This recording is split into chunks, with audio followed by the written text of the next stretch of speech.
Hey guys, welcome back to the channel. This is a story about what if Naruto time skipped quirk in My Hero Academia.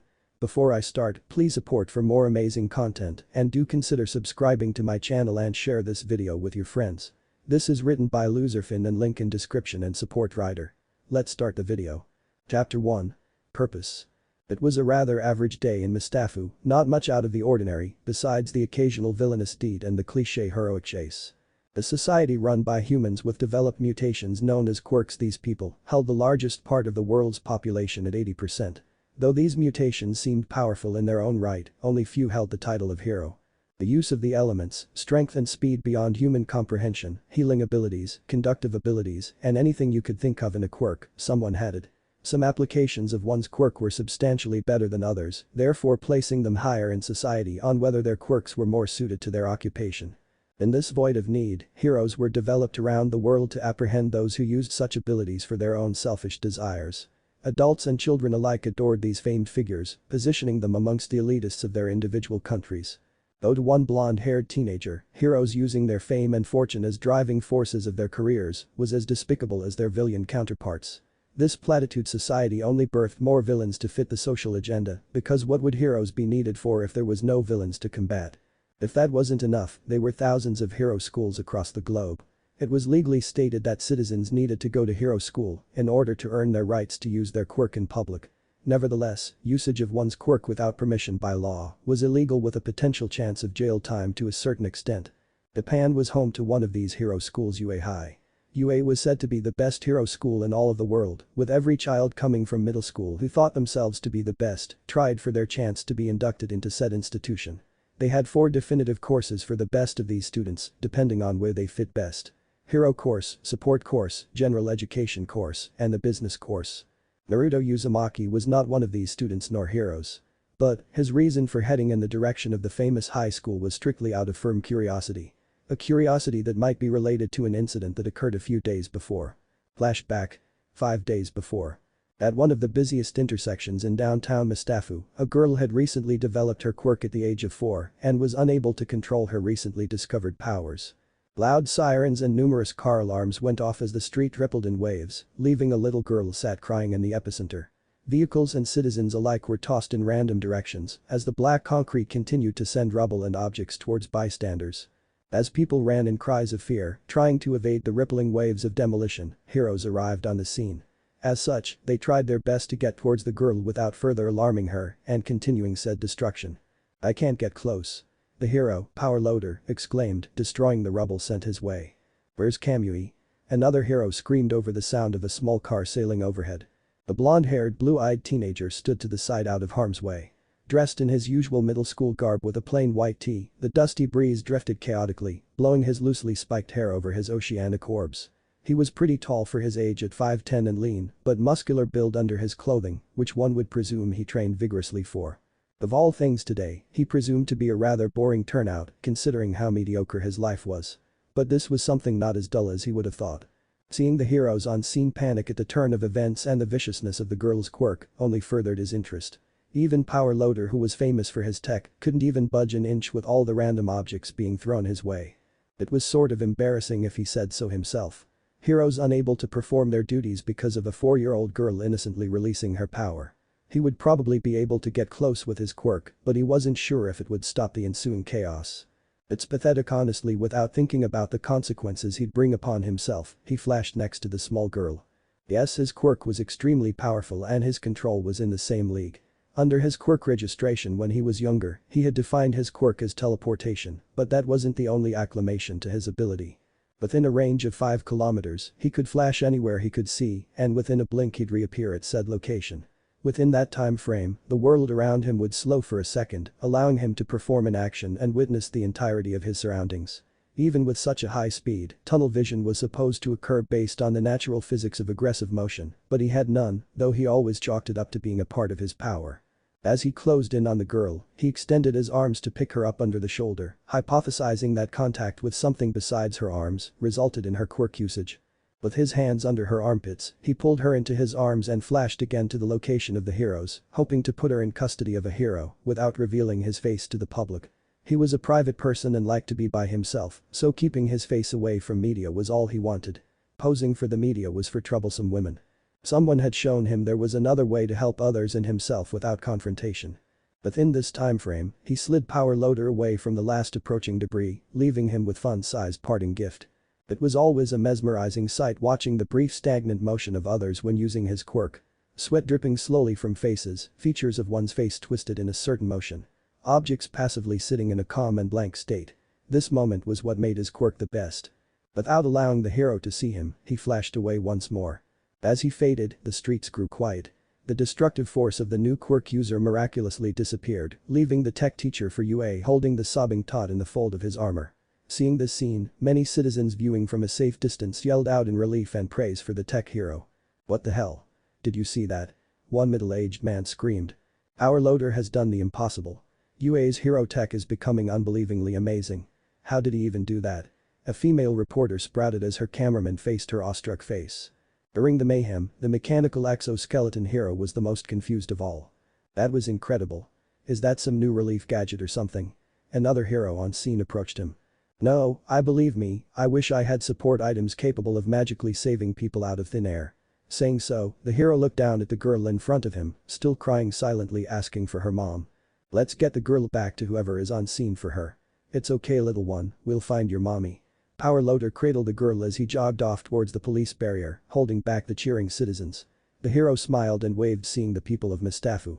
The praise was nice, if nothing else. A few hours later. Nobody on site has any explanation as to accredited save of the girl.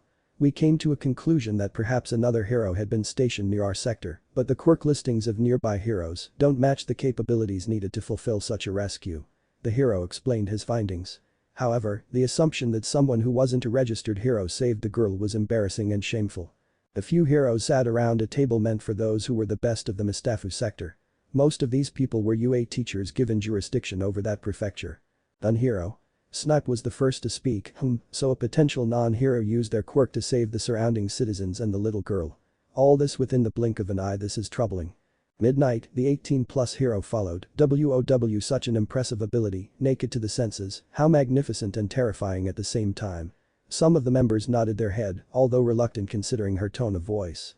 One member in the room stayed quiet as the others conversed and started to play the recording of the incident.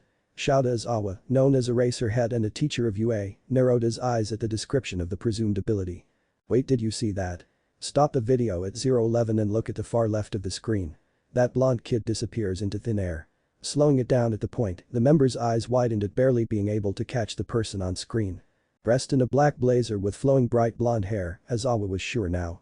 However, under different circumstances he wished he could have found the boy after his first encounter. "I know who that is," the black-haired man said, drawing the other heroes to his insomniac features. "Oh, just who could this handsome young man be?" Midnight asked with a sultry smile. Izawa kept his stoicism, ignoring his colleague as usual. "Naruto Uzumaki. Age 15. I encountered him many months ago while he was doing some unsavvy things. I erased his quirk and we fought for a bit. The group grew into an uncomfortable silence.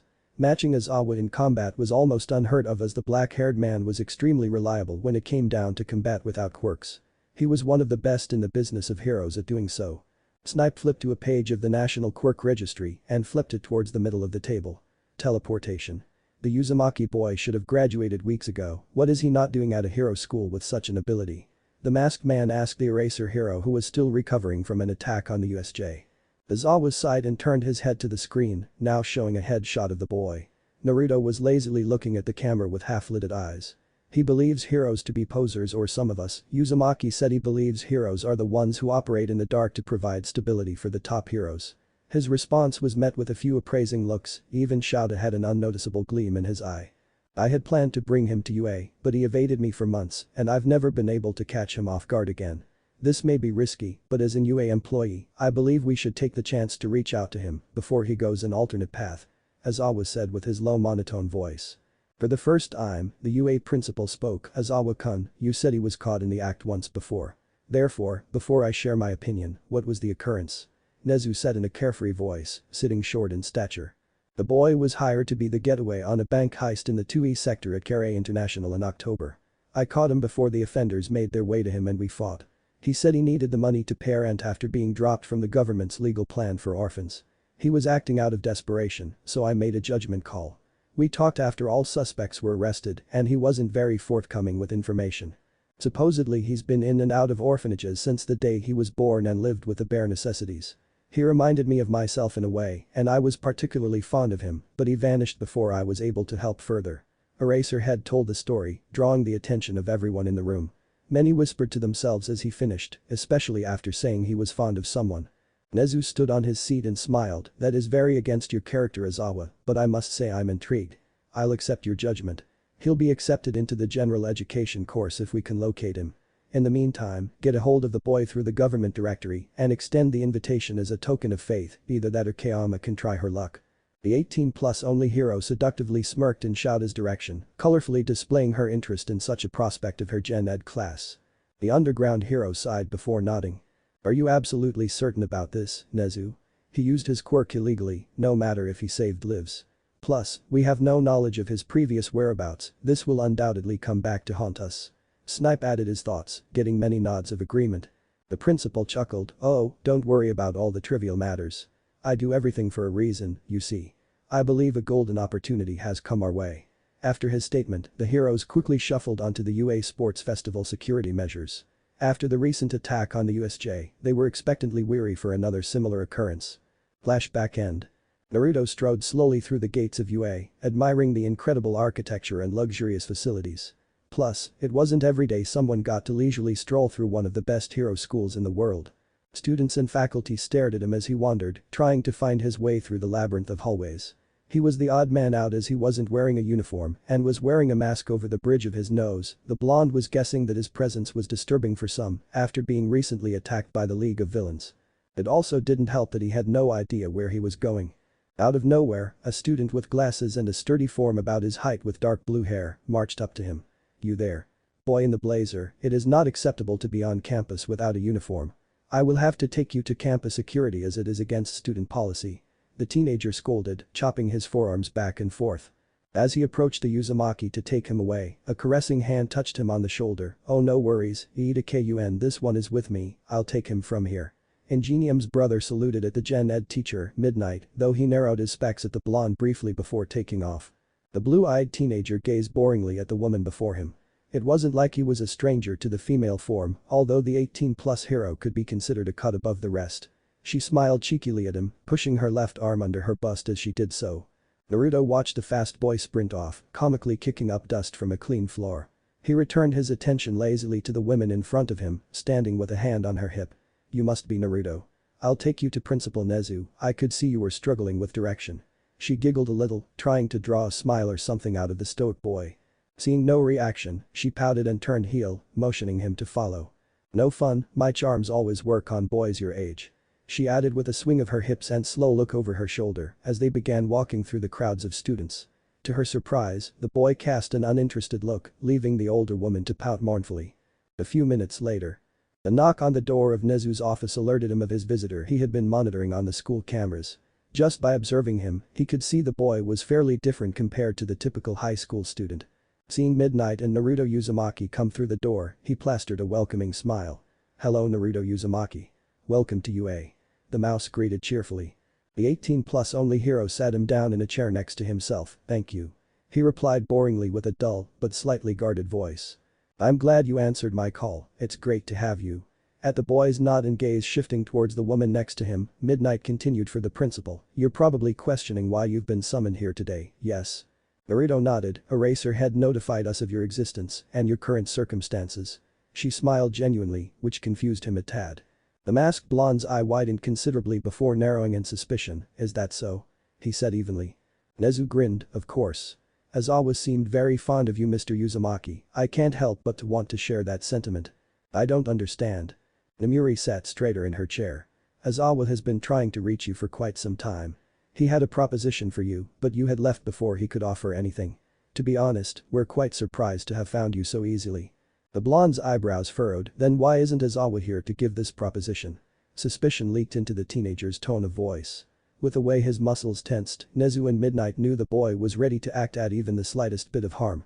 Well, Eraserhead is a teacher for the One course, and with the recent attacks on the USJ, he needs to dedicate all his time to his students. But, he gave us permission to speak on his behalf. Nezu pointed out the window, where in a distance, a group of students seemed to be training individually. A man who remotely resembled Aizawa stood off to the side, a yellow object tucked under his arm. Naruto stayed silent as he stared at the two adults. Nezu only smiled in response, whereas Kayama felt a little stricken by the boy's hardened gaze. I see. He glanced outwards at the supposed figure of Aizawa once more. The small principal pulled out a manila folder, on the label of the envelope was his name and his middle school ID picture. 3 similar papers were pulled from the folder, one each holding a red UA stamp on the top right corner. Take a look at this and tell me what you think. Nezu suggested. The dog bear mouse slid the paper across the dark oak desk, where the blonde gingerly swept them up into his hand. The top of the first page read, UA admission profile, his eyebrow curled in confusion as he peered at the two heroes from his peripherals. The paper had all the general knowledge of his person, including his height, weight, quirk, background, and previous accolades and schooling. Swiping the first underneath the pile, the next one read, Hero Recommendation where Shouda's Awa Eraserhead was written neatly beneath. Under hero comments, it said, potential is outstanding, a good kid with a strong disposition, and beyond prepared for practical adaptability. Finally, the last paper was a UA invitation notice, the same ones qualifying students would be sent in the mail. The grinning All Might, dramatically posing, was centered in the middle with the words, you are accepted. Emboldened. I don't understand. Is this what I'm here for? Naruto gently handed the papers back, never once raising his voice or betraying his stoic facade. Midnight smiled at the teenager, yes.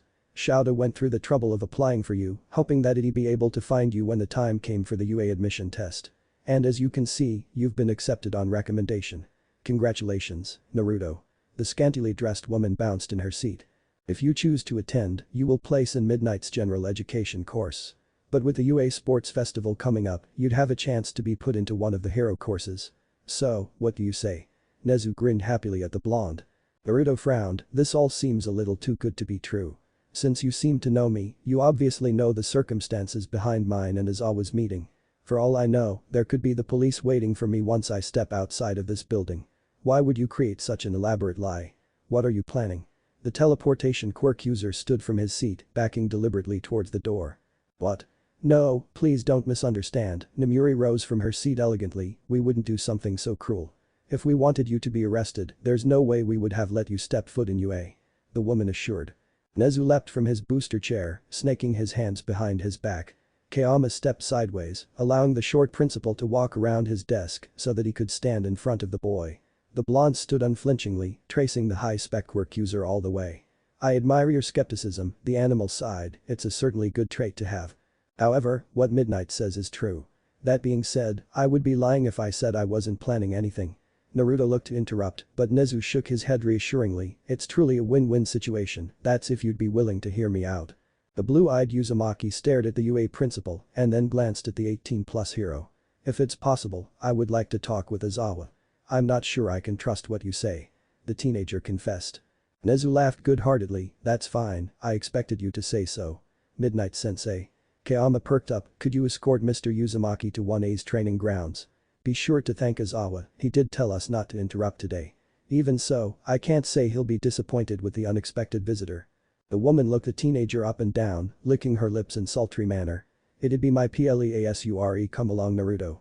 Namuri walked past the boy, motioning him to follow her. Outside. The masked blonde walked in stride with the slightly shorter woman. With the hallways empty, the echo of their footsteps clamored hypnotically. So Naruto-kun, where did you go to middle school? She asked seductively, drawing closer to him. The blonde looked at her funnily, as if asking, what's your problem? Naruto answered simply, Tiko. Namuri smiled, oh, so right here in Mustafu.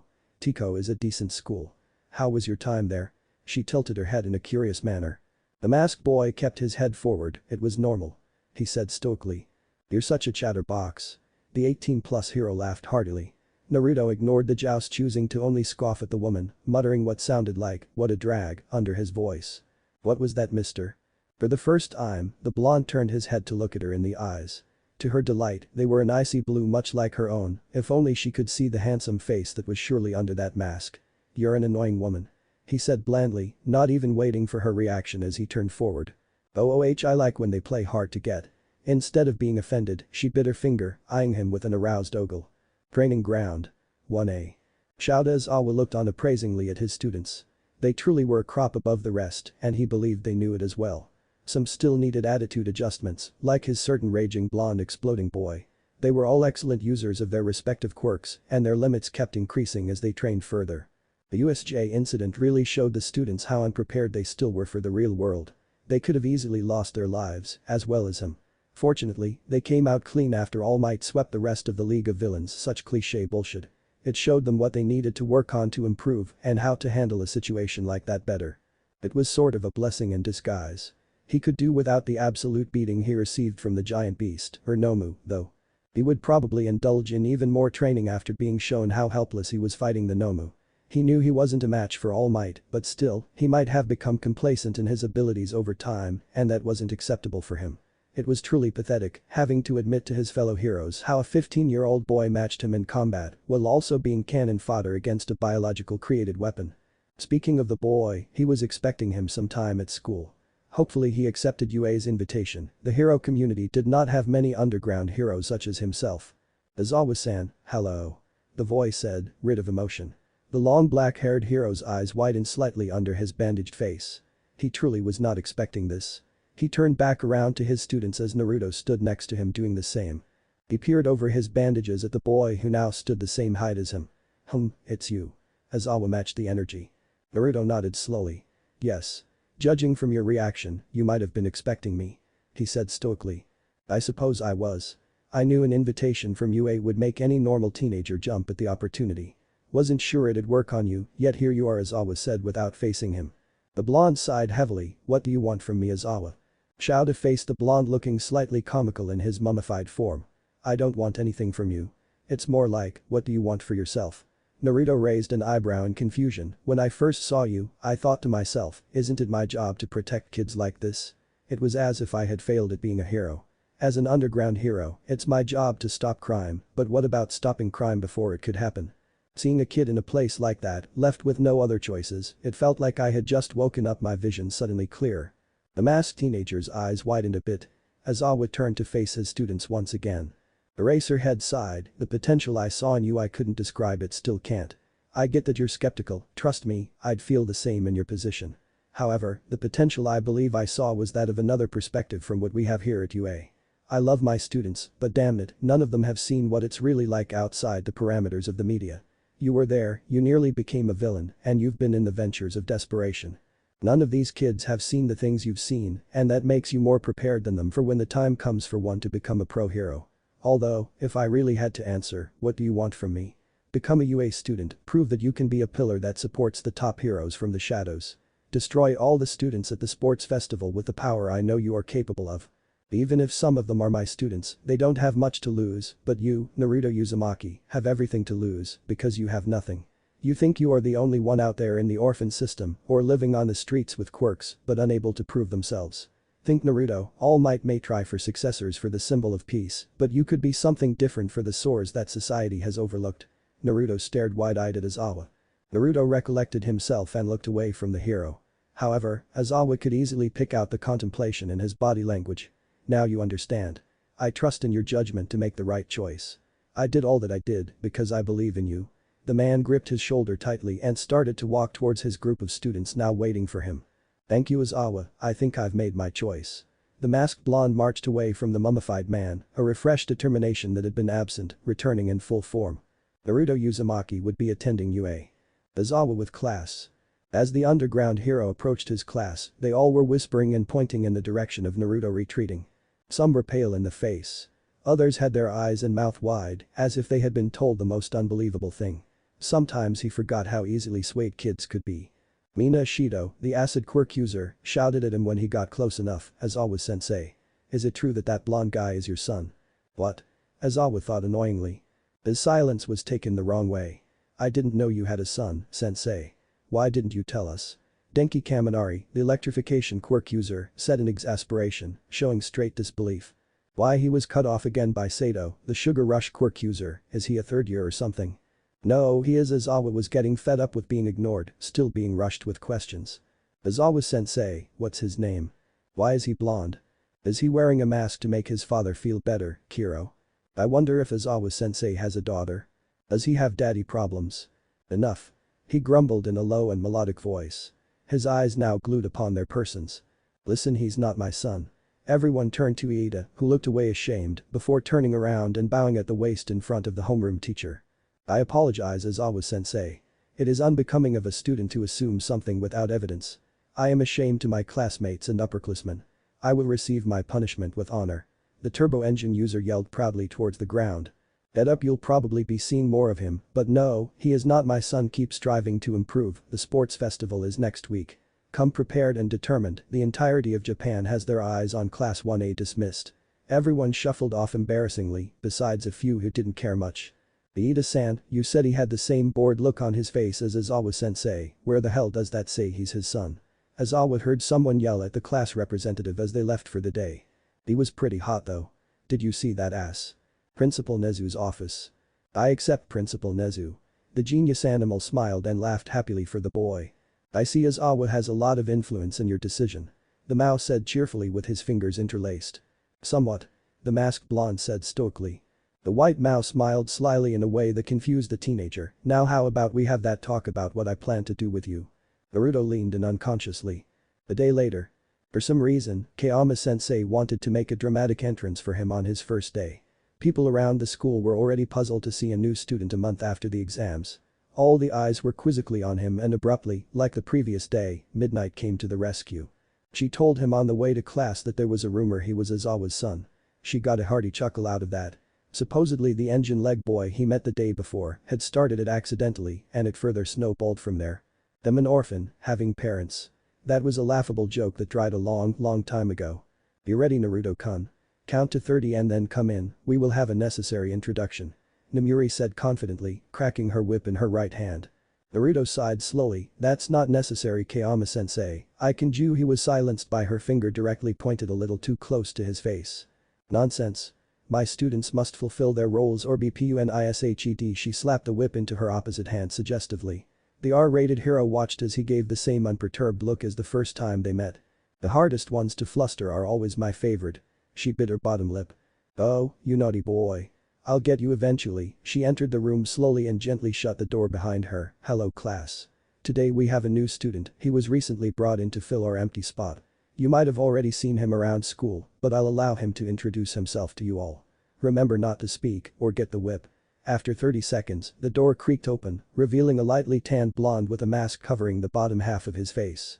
Many people in the class instantly recognized him as the supposed Class 1A sensei's son through rumors, while others couldn't care less or had no idea of him at all. Some girls became flustered at his appearance. He was really mysterious and quite the looker even with the mask. His blonde hair was unruly and covered his forehead with a bright messy blonde, while half-lidded blue eyes looked lazily upon the group of teenagers. His face had no blemishes or damaged skin, and he seemed to be pretty athletically built based on how his uniform stretched in certain areas of his body. He held his bag at his side, while his right hand found its way into his pocket.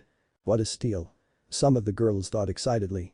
Midnight motioned for him to speak. Hello, my name is Naruto Uzumaki. I hope we can get along.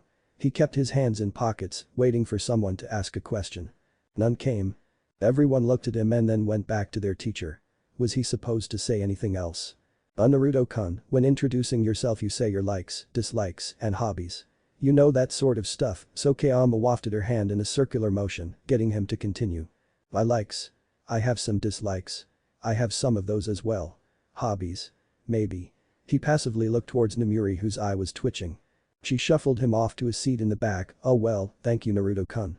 Just take out your review guides, we have material to cover. Remember to get ready for the sports festival, this is your chance to prove yourself to the heroes and their agencies. Do not disregard other routes as well, they do offer big bucks for inventive and business personalities. Keep an open mind. Naruto sat next to a purple-haired boy with long spiked-out hair with deep bags under his eyes. He looked on boringly with his hand in his palm, tuning out the lecture. He turned slightly to the side to face the masked blonde. Recommendation. Naruto's emotionless face turned towards the boy who actually looked like Aizawa's illegitimate child. Yes. He said shortly. The bored boy returned his gaze forwardly. That's nice. My name's Hitachi Shinso. He didn't offer his hand or even seem mildly interested. Nice to meet you. Naruto said lazily. Shinso turned a speculative eye towards him. I think we'll get along well. He said evenly without any emotion. Maybe. Your quirk is very interesting.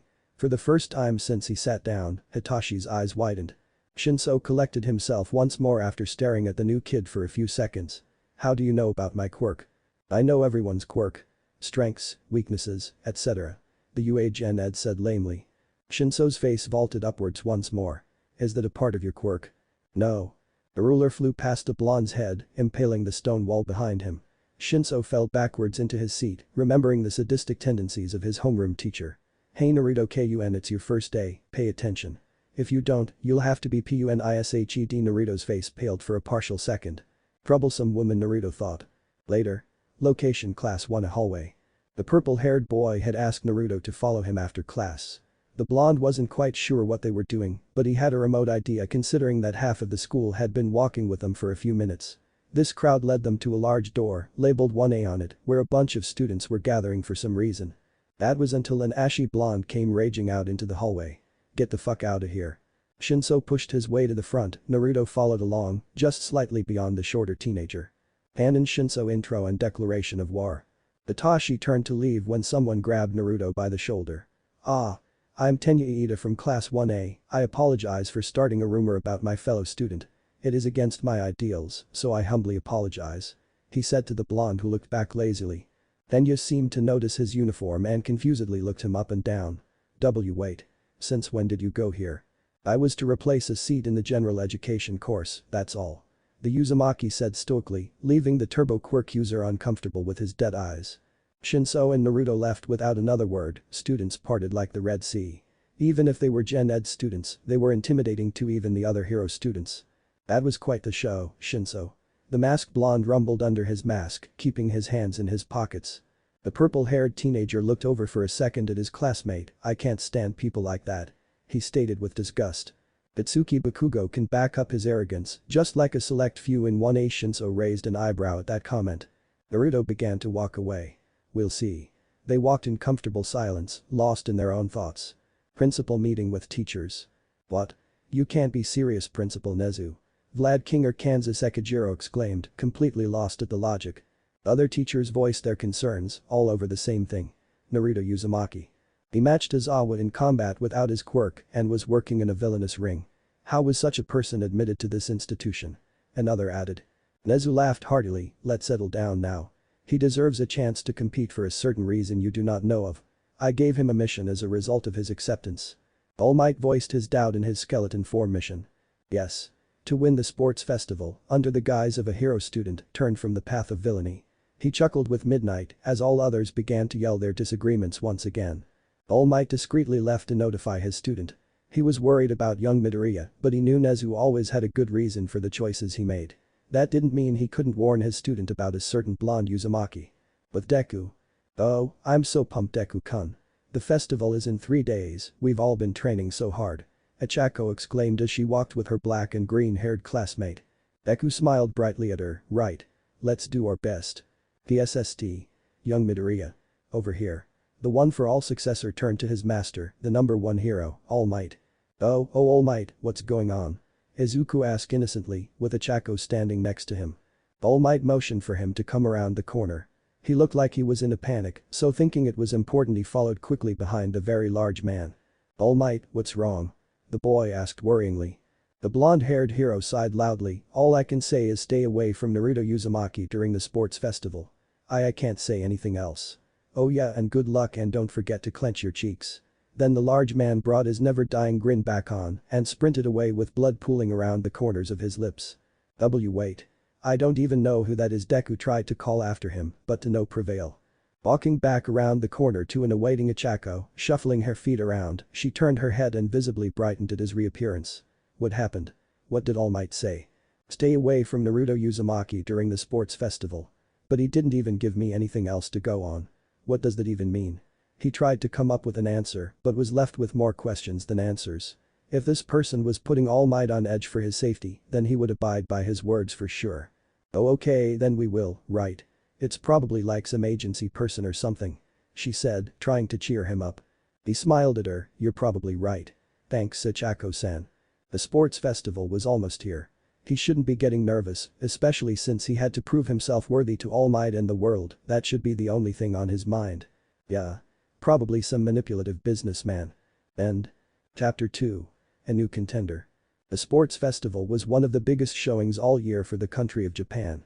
With the decline of the Olympics over the years, UA began to fill the void left vacant by the once groundbreaking event. In the festival, thousands upon thousands of fans, heroes, and sidekicks come to scout the up-and-coming talent nearing the hero world. Usually, the eyes were on the third years, but for the first time since the competition began, the first-year tournament held record-breaking attendance. News stations from across the country filed in to get a glimpse at Class 1A, who had recently been attacked by villains. According to local newscasters in Mustafu, the first years were some of the most promising prospects for the future top 10 heroes since All Might's golden era. Omirio Tagada, the Permeation Quirk third year, currently bear the title for most likely to become the #1 hero. These new UA students were regarded as some of the strongest candidates in the last decade. Even with many of the top heroes' attention on students from 1A, Class 1B was just as talented. Nido Monoma, Itsuka Kendo and Tetsu were among the top prospects from the secondary hero course. In the sport festival, the lower classes, Gen Ed, support and the business course, were looked down upon as cannon fodder. Sadly, only a few in the many years of the event had ever made the finals from the lower stage classes. There were a few rumors of 2 students from the 1C Gen Ed who could stand on equal ground with the best students in the hero courses, but in the end, those rumors were lost in the hype. Locker room.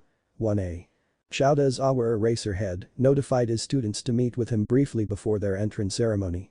Naruto Uzumaki was putting the other teachers on edge, and they were right in their judgment. Treading lightly around the recently placed Gen Ed boy would result in failure from even the best of heroes. The blonde had experience, skill, and a resurgence of fierce determination. Uzumaki was cold-blooded and a signified taskmaster. Failure wasn't an option for him, knowing how he didn't have the luxury of second chances. He would be a dangerous adversary for all competing, the question was when would they realize that.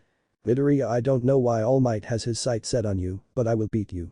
Shoto Todoroki, the half-hot, half-cold quirk user, says emotionlessly. His declaration brought upon the entire room's attention. Izuki smiled nervously and bit back the anxiety he felt. I'll do my best. The young one for all user was stopped by a hand on his shoulder. Enough with the useless banter. The black-haired hero turned around so that the entire class could hear him. Everyone has their eyes on you today. These petty rivalries will not get you an internship at a top agency. It isn't about who beats who, it's about who shows the most promise to become a great pro hero. Plus, now that the lower classes are in an equal setting, don't be surprised when they start headhunting for your position. Do your best, I know you are all capable of doing so. Now get ready, you'll be announced soon. Aizawa gave a short speech. He was proud to see that his students listened closely. Even Bakugo allowed himself to take the simple advice, which was surprising considering he was ignored in the Midoriya Todoroki rivalry banter. The slim man let his eyes wander the room once more as back towards the locker room door. Today would be a great challenge for them, and he was excited to see who would show the conviction to rise above the adversity. Locker room. Class 1B. Vlad King had been trying to conjure up a speech to say, but he couldn't come up with the right words. He couldn't say he was really behind having an ex-villain competing because of Nezu's supposed publicity stunt. There was nothing keeping him from warning his kids about it though. The students were strategizing about how they were going to mastermind the first 2 events, well Monoma more than anyone. They all knew Wana was strong, not that they would admit that to each other. It just happened that Wana was in the right place at the right time, which was the only reason for their recent fame. Seriously, they were scheduled to be at USJ the very next day, couldn't the villains have attacked then? The door to the 1B locker room swung open. The wide-set muscular blood hero. Vlad King marched in, folding his arms across his chest with an accompanying frown. Gather around everyone. The voice bellowed over the clashing of lockers and benches. Listen up. I'm only going to say this once. One is a very well-led class, their teacher is a very good hero, so it's no surprise that his class is strong. But, if you only look up, then you are destined to have the rug pulled out from underneath you. The students of 1B looked at each other quizzingly. Sekijiro-sensei had never scolded them for their dislike of Wana before, so why now? There are others below you as well, they too want a shot at the top, you aren't the only ones. Midnight's Gen Ed course in particular is very solid this year. Kansas turned away to leave the room. It was better if they didn't question his reason for being there. Be prepared for anything, that's what makes a great hero. Starchasing is the way of celebrities, you are not celebrities, you are heroes. Good luck. 1B began to look at each other oddly. For their usual extremely biased teacher to compliment another class it was almost unheard of. The previous confidence was reaching a new low as their burly teacher strode out of the room emotionlessly. Itsuka Kendo watched as most of her classmates squirmed nervously. If anything, shouldn't everyone be even more focused in? Ken-sensei had definitely been warning them about something, but everyone seemed to be too caught up in Vlad King being disappointed in their behavior. Monoma was standing near the locker room entrance with his arms crossed over his chest, a provoking glance directed at her. Monoma was probably going to go off on another one of his tangents. Hey. The blonde copy user yelled as he pushed himself off the wall, stop being so melodramatic, Sekijiro-sensei just didn't want us to get a big head before the festival. Our plans are still the same as before. We embarrass one while also making sure that we aren't taken by surprise. It's simple shit, get yourselves together you pansies. Nito scoffed, slapping his friend Senator Kabara in head. A couple of the guys snickered at the interaction, alleviating some of the tension in the room. The big fist quirk user sent the light blonde a grateful smile at bringing everyone back into reality. Monoma really had his streaks, with his charismatic streak seen now, only happening every so often. Kendo had to thank the ones above for that charisma coming back at a much needed time. One is for sure quaking in their shoes at our might. I can feel it in my loins. And it was gone. Introduction ceremony. Hello and welcome to the UA Sports Festival. Ye. Hero, present Mick, yelled over the stadium's loudspeakers, getting a thunderous applause.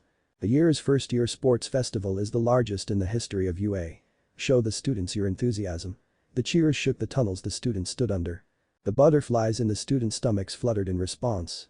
Barely contained excitement riddled the air as the UA kids soaked in the attention. Now without further ado let's introduce the classes. The Mohawk hero yelled, as was sad uncaring being used to the deafening volumes of his friend's voice. Todoroki, Bakugo, and Midoriya walked in front of Class 1, holding their heads high, pure looks of determination and surprising stoicism from Bakugo shone clearly. Some of their classmates behind them waved at the crowd and chanted along with them. Here's the fan favorites, Class 1A. Being led by number 1 student, Kitsuki Bakugo, and number 2 and 3 students, Shoto Todoroki and Momoyao Erozu. Old camera crewmen pointed their cameras at the incoming hero students, flashing and recording as the deafening atmosphere skyrocketed. Oh, and here's Class 1B. The second hero course has some serious talent just like their one counterparts. They are being led by the top student Nito Monoma and the 2 runner-ups, Juzo Hananuki and Satsuna Tokichi. Yeah. The boisterous applause continued without pause. 1B held an air of confidence as they walked almost unitedly down their respective tunnel. Class 1C stood shaking in their boots, seeing the hero core students. Most knew they were only there for the others' entertainment and they couldn't help but be afraid of some of the strongest hero prospects in the country. Naruto stood silently in the back with his hands in his pockets.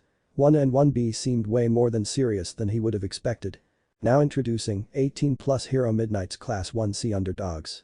These hounds are griping at a chance for the top, led by top student Hitachi Shinso and runner-ups, Tsutsutaka Goyamato and Chikuchi Tajik.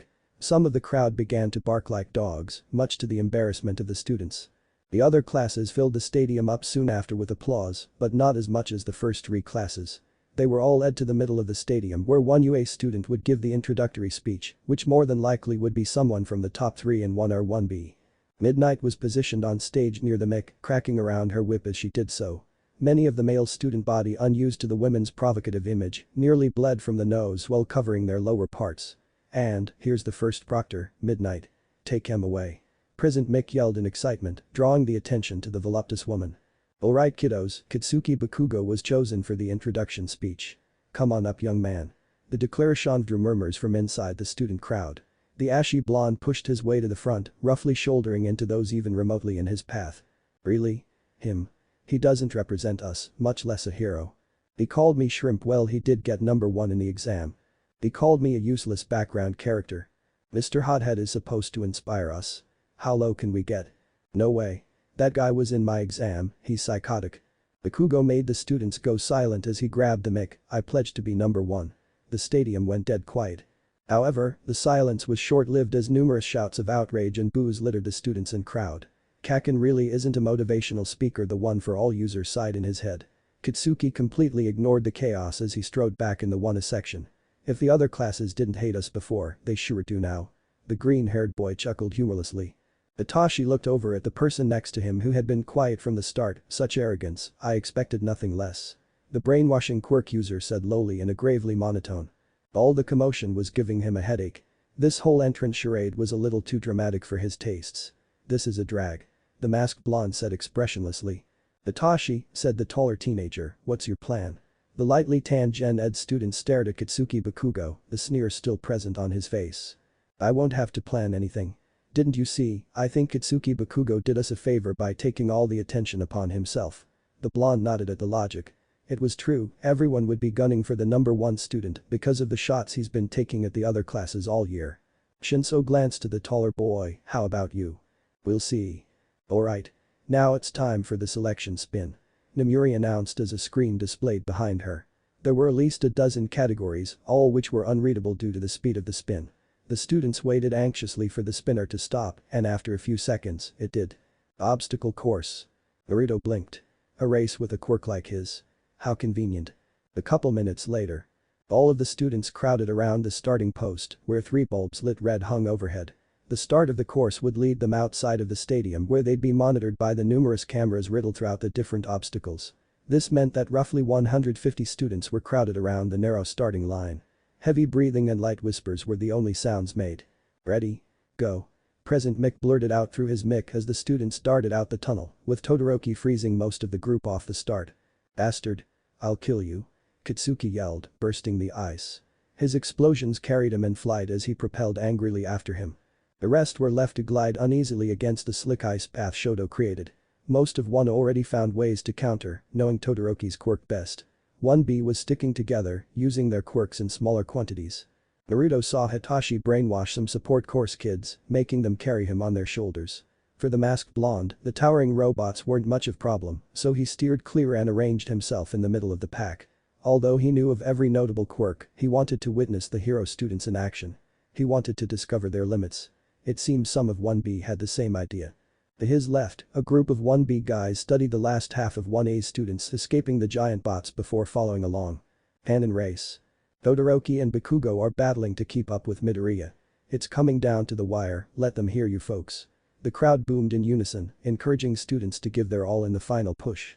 Cameras from all angles pointed towards the dark tunnel, waiting in thick silence for the first of the pack to finish. And the winner of the obstacle course Izuku Midoriya from Class 1A. The one for all user teared up as people chanted his name. It truly was one of the best feelings in the world, and this was the first time he ever got to experience such praise. On top of that, he could see All Might giving him a thumbs up. Todoroki and Bakugo followed behind in second and third, leaving both disappointed in losing to the smaller teenager. Though the latter raged more violently. And in order of finish. Owie. My tummy. I can make it. Aoyama, the naval laser quirk user, gripped his stomach but continued to jog along, following closely behind the others. As he got into the darkness of the tunnel and viewed the finish line, a sense of glee came over him. He persevered, albeit barely, but persevered nonetheless. Suddenly that heavenly sense grew dangerous and foreboding. Naruto flashed behind the sparkling boy, delivering a chop to the neck. Yuga struggled for a brief second before his body went completely limp. The masked blonde laid the boy down on the ground with a careful thud. Sorry Aoyama, the former villain, scooped up some of the loose rubble that the previous competitors created. Naruto jogged down the tunnel, patting himself with dirt while cutting small slits into his uniform. He could hear the other students behind him bellow in effort to catch up, but as calculated, Naruto was too close to the finish line. And the final contestant, Naruto Uzumaki.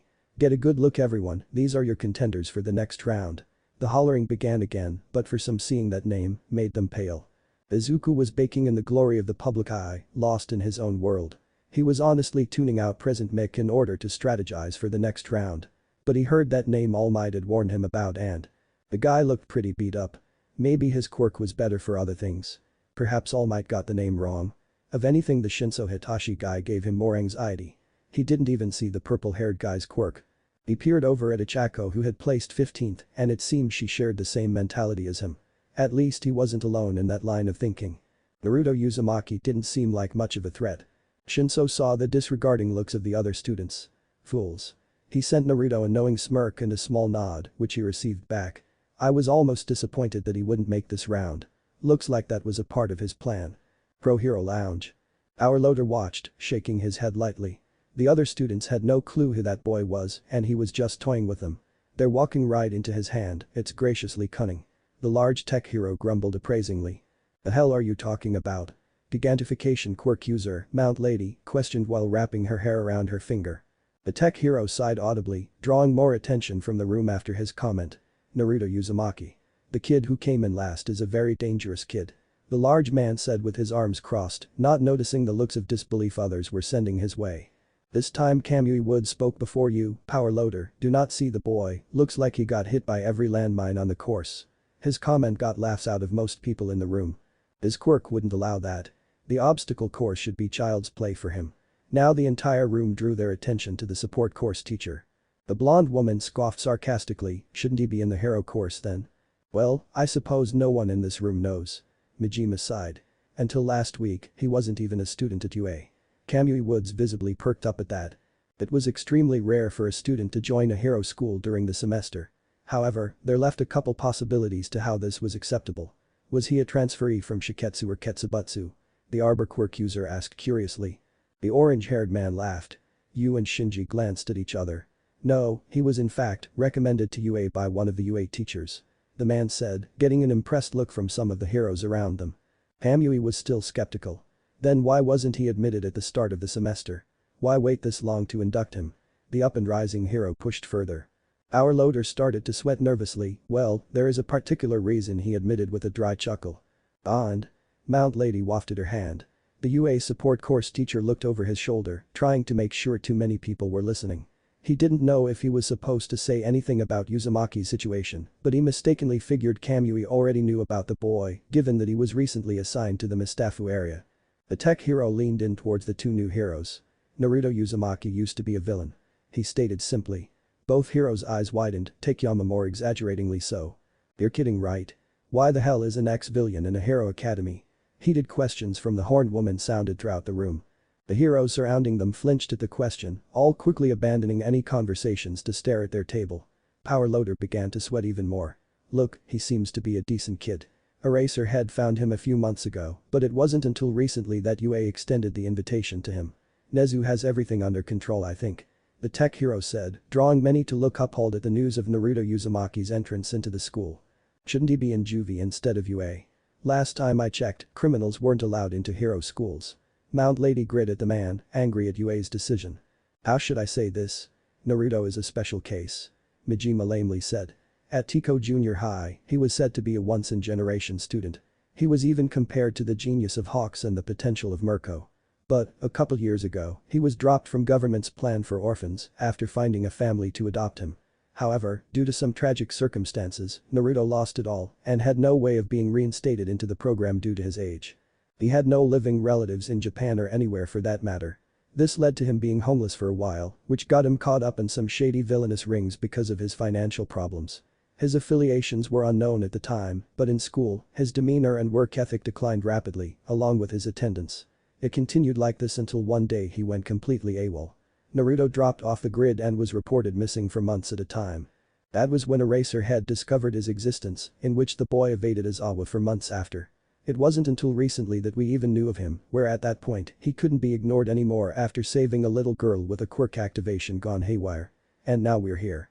The man summarized the best he could. There was still plenty of gaps in that story, gaps that occurred over long stretches of time. The hero seemed to calm slightly at the reason for Naruto's entrance, if only for the moment. Even without all the excessive details, it was easy to understand that a story of tragedy followed the UA student. Mount Lady felt heartbroken after hearing the brief rundown of his acceptance into UA. Assuming a child was scum because of a label such as villain made her disgusted with her previous statements. He must be a very interesting child, Kamui concluded. I suppose with accepting the invitation, it wouldn't be wrong to assume he has strong motives and ideals as a hero in training. On the screen in front of them, Naruto Uzumaki was displayed in his beat-up uniform. I'm not sure yet, I wouldn't be surprised if that was the case. Power Loader smiled shortly. Anybody who went out of their way to rescue others was already a hero to him. Kamui Woods took a sip of water under his mask, I see. Yet, what does this have to do with his subpar performance from the first round? The wood quirk user asked as he was somewhat intrigued with such a person. When I said Naruto was dangerous, I meant it. Eraserhead was the one that found him, but I didn't say he caught him. He brought Eraserhead to a standstill, maybe more in Uzumaki's favor, without even using his quirk. Nishia and Tokoyami's eyes widened. I was waiting to see when he popped up during the obstacle course, but he never did. That means he probably has something planned, because anyone who can actively fight Eraserhead would never look like that after something measly as a sports festival obstacle course. He paused to see the looks of astonishment and understanding. Uzumaki was seen conversing with the other boy from 1C on the TV. 1 and 1B went their respective ways as people congratulated each other on getting into the second round. By ignoring him as the lucky last spot, he has no one targeting him because he is seen as not strong enough. These students want competition and to prove themselves by beating the best. By Uzumaki solidifying himself as a non-threat, he takes the cameras off him and directs them on the top students. Therefore, giving him free rein to operate however he wants without revealing any of his skills. The others are underestimating him, and the boy is baiting them into a trap they set themselves. If I was a top hero, then he would be my first choice for an internship for that strategic output alone. The group looked at the masked blonde through the screen in a new light. Naruto Uzumaki even played them, pro-heroes, for fools, and they wouldn't have even noticed if it wasn't for their fellow hero. Sidekicks and heroes alike were beginning to call their superiors to warn them of this prospect. Someone like him was a diamond in the rough, truly and utterly fantastic potential, even if they had to keep an eye on him because of his shady past. Top 10 hero booth. Ha. Seriously, was that kid running through the minefield blindfolded? Bunny hero, Mirko, laughed, slapping her thighs, grinning like a loon. 5 of the top 10 heroes turned to her like she was truly ignorant. Ryuko Tatsuma or Dragon Hero. Ryukyu looked unimpressed at her, such an excellent tactic and you don't see it. I suppose I can't blame you though, you aren't really known for your brains. The blonde-haired woman giggled at the furious look on Mirko's face. Ryukyu was ranked 9th in the hero ranking. What did you say? What tactic? He was playing hopscotch on the mines. The others laughed at her. It truly did look like that. Shield hero. Crust laughed and gripped her shoulder, it's okay to be slow on the upbringing. The 6th ranked hero teased. As the bunny hero pouted in her own world, the 3rd ranked hero, Hawks, texted his secretary. Hey Ami. Put Naruto Uzumaki down on my potentials for an internship. The winged hero grinned seeing the lazy look on the boy's face as they began to explain what the second round would entail. It was like he found a long-lost brother, no way he'd pass up that chance. Sir? Are you sure? His secretary responded confusingly. Yeah. I'm sure you'll see why soon. He put his phone back into his pocket and kicked up his legs on the seat in front of him. Let's see what you have in store, Naruto Uzumaki. S-Genist, the 4th ranked hero, did the same as Hawks. Intelligent heroes in training drew his attention clearly. All Might gripped his seat in frustration. He warned young Midoriya, he out of all people should know not to underestimate someone. He could see the same look on his successor's face as the rest of them, pure denial of Uzumaki's ability. Young Uzumaki is an anomaly, I'm sure Endeavor has already staked his claim. As a teacher at UA, I already knew he was going to be a troublesome opponent for the others, hopefully they will uncover his master plans soon. The large man states in his buff form, getting nods of agreement and the same look of confusion on Mirko's face. But Ozawa. I've taught my students better than this, but I can't help but give credit where it's due. Well done Naruto. He thought before getting slapped on his back. Don't sleep on the job, Eraserhead, they are starting to pick their teams. The Mohawk hero exclaimed to the annoyed underground hero. On the field. The second event ended up being a cavalry battle, students were allowed 15 minutes to pick up to 3 other students as teammates. Each student was assigned a headband with a certain number of points they earned as a result of the obstacle course.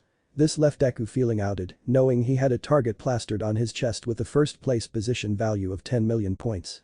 Students combined to complement each other's quirks, while others struggled to find teams. Going by yourself Naruto? Shinso asked the masked blonde, knowing he could if he wanted. Naruto nodded, yeah, seems no one wanted me on their team. You got a strategy in mind, Hitachi. The taller teenager said quietly, making sure none heard him. Yeah, I guess. Not that I got to tell you though. Shinso smirked as he strolled away to find victims to be his teammates. Naruto raised an eyebrow at the brainwashing quirk user. He gave Shinso a chance to use his quirk on him, yet the boy didn't lunge at the chance. I mean, it wouldn't work on me, but I'd still feel the attempt, so why? The blonde shook his head, he could just ask his classmate later. As the teams were in their final stages of forming, it was clear which teams would be difficult to defeat and those that wouldn't. He could already hear the murmurs of strategy which more than often revolved around attacking Midoriya's team. It was evident that Midoriya would be the high-profile target, considering that having his headband was an automatic victory at the end of the time limit. He wanted to keep his quirk unknown to the others. They could display all the effort, and when the fatigue hit them or let their guard down, he'd swoop in for easy pickings. At the end of the 15 minutes, the teams were created and placed in position on the qualifying board. First. Team Midoriya. Izuku, 10M, Achako, 150, Tokoyami, 180, Hatsum, 10. Second. Team Tetsutetsu. Tetsutetsu, 165, Hananuki, 190, Awase, 155, Shiozaki, 195. Third. Team Bakugo. Bakugo, 200, Kirishima, 170, Ashido, 120, Siro, 175. 4th. Team Todoroki. Todoroki, 205, Iida, 185, Yaoiruzu, 130, Kaminari, 95. 5th. Team Mineta. Mineta, 125, Shoji, 145, Asui, 150. 6th. Team Hagakure. Hagakure, 25, Jiro, 110, Sato, 140, Koda, 115. 7th. Team Monoma. Monoma, 35, Tsubaraba, 100, Kabara, 105, Kawaro, 65. 8th. Team Shinso. Shinso, 80, Shoda, 50, Ajiro, 160. 9th. Team Kendo. Kendo, 75, Yanaga, 85, Tokage, 20, Komori, 45. 10th. Team Kadai. Kadai, 60, Bondo, 90, Fukidashi, 15. 11th. Team Rin. Rin, 55, Shishida, 70. 12th. Team Tsunatori.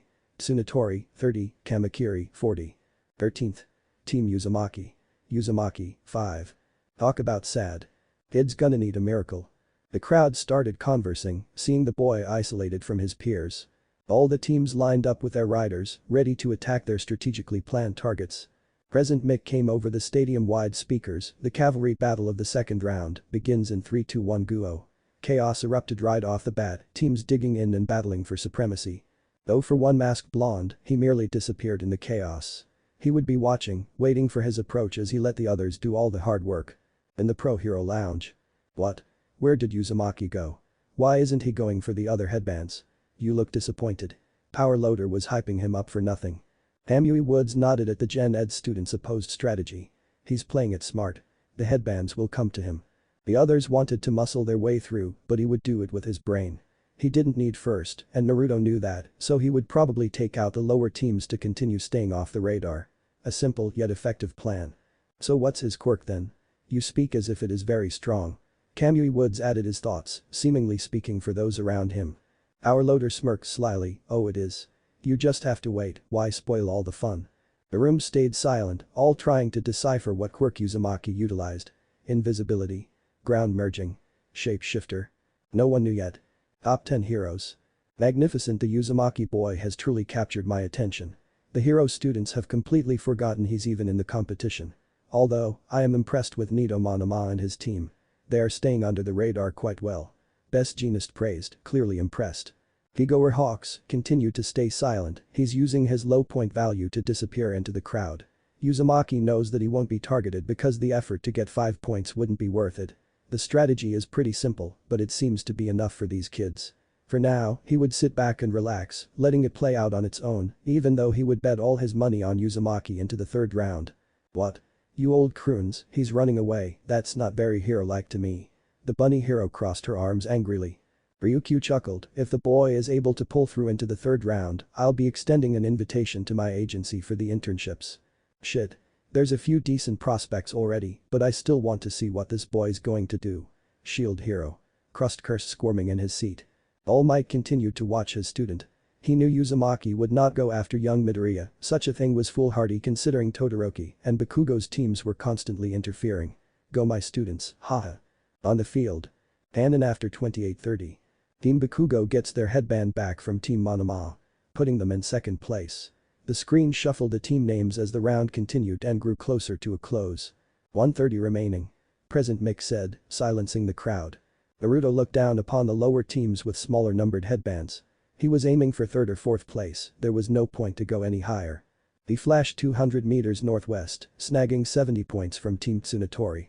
The two Class 1B students stood unbelievingly at the headband disappearing from their rider's neck. What the shit? They were trying to stay with as many points as they could. Pony. What happened? Kamakiri yelled at the foreign girl. Oh, what th Team Tsunatori lost their headband. President Mick saw its vacancy, but not the perpetrator. What the hell was going on? It's him, no doubt about it. No one is even paying attention because they're too focused on Midoriya and Todoroki fighting. Aizawa's eyebrows raised crazily. In the short time frame, Naruto flashed to Team Rin. Having no knowledge of his intrusion, the headband slipped perfectly off Rin's forehead. With another flash, he planned his next move. Team Rin lost their headband. The crowd was going wild with the build-up, trying to figure out who was thieving headbands so quickly. Ah. Shishida roared in his beast form. His partner grew pale, seeing how their chances decreased once more. Itachi was the only really acknowledging present Mick. Both of those teams just got their headbands back from Team Kendo and Team Monoma. He looked up to the scoreboard to see who got them, but nothing had changed. Nobody knew who had the points. Seeing Team Kodai taking a breather in the masked blonde's peripheral, he flashed 45 meters towards their position. It was easy pickings like before. All within 15 seconds, and he now had 4 headbands.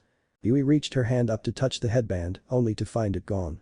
The mute girl's eyes widened in panic, leaving her teammates to look up at her in horror. Wow. Team Kodai lost their headband too. Who's the headband bandit? Yi. The stadium exploded with thunderous excitement. Pro Hero Lounge.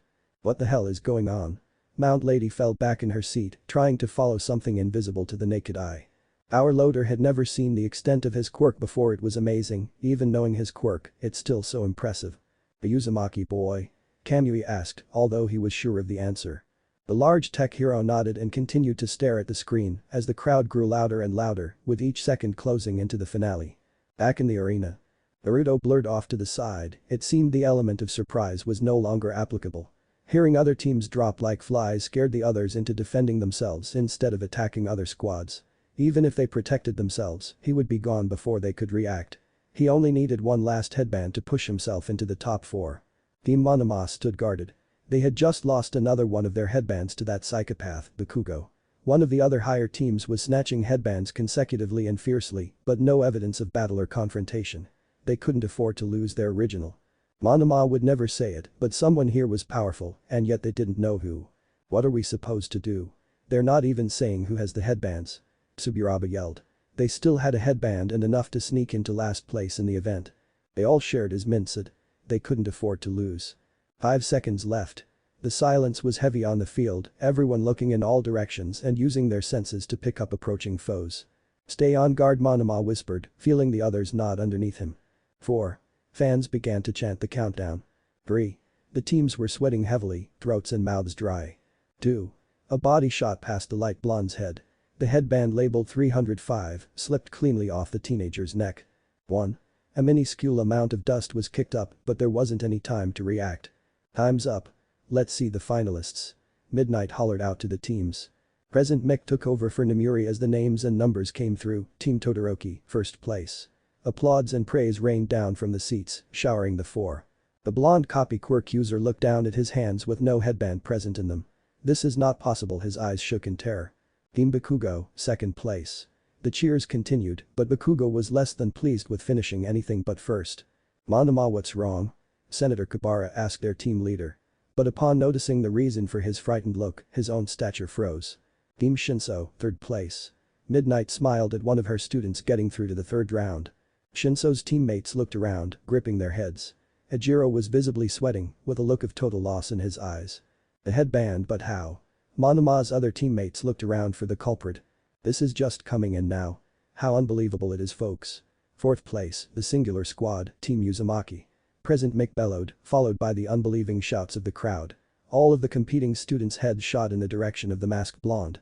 Naruto lazily slouched with 5 headbands around his neck and a look of boredom across his face. No way. I didn't even see him. Holy shit. He fooled the Hero Corps students. I just lost all my betting money. Sexy. The wave of chants started to build, seeing the lazy underdog pull off what everyone doubted he had a chance at. Uzumaki, Uzumaki, Uzumaki. Can you hear that, Japan? The stadium is erupting for Class 1C's Naruto Uzumaki. A truly captivating performance, and we didn't even see him. Present Mick exclaimed throughout the entire stadium. And finally, in 5th and the last qualifying spots, Team Midoriya. All Might sighed in relief at that announcement, his student had barely scraped by. Gigo whistled in amazement, damn, what a finish. The remaining students zoned in on the lone Uzumaki, lazily standing with his hands in his pockets. No visible sweating or marks of struggle. It was like he didn't even try. Who the fuck is this guy? An enraged Katsuki Bakugo pointed vengefully. Of Team Todoroki. They all looked guardingly at the masked blonde. They didn't even see him fight or anything. With being preoccupied with Bakugo and Midoriya, there was no room for them to worry about the other teams.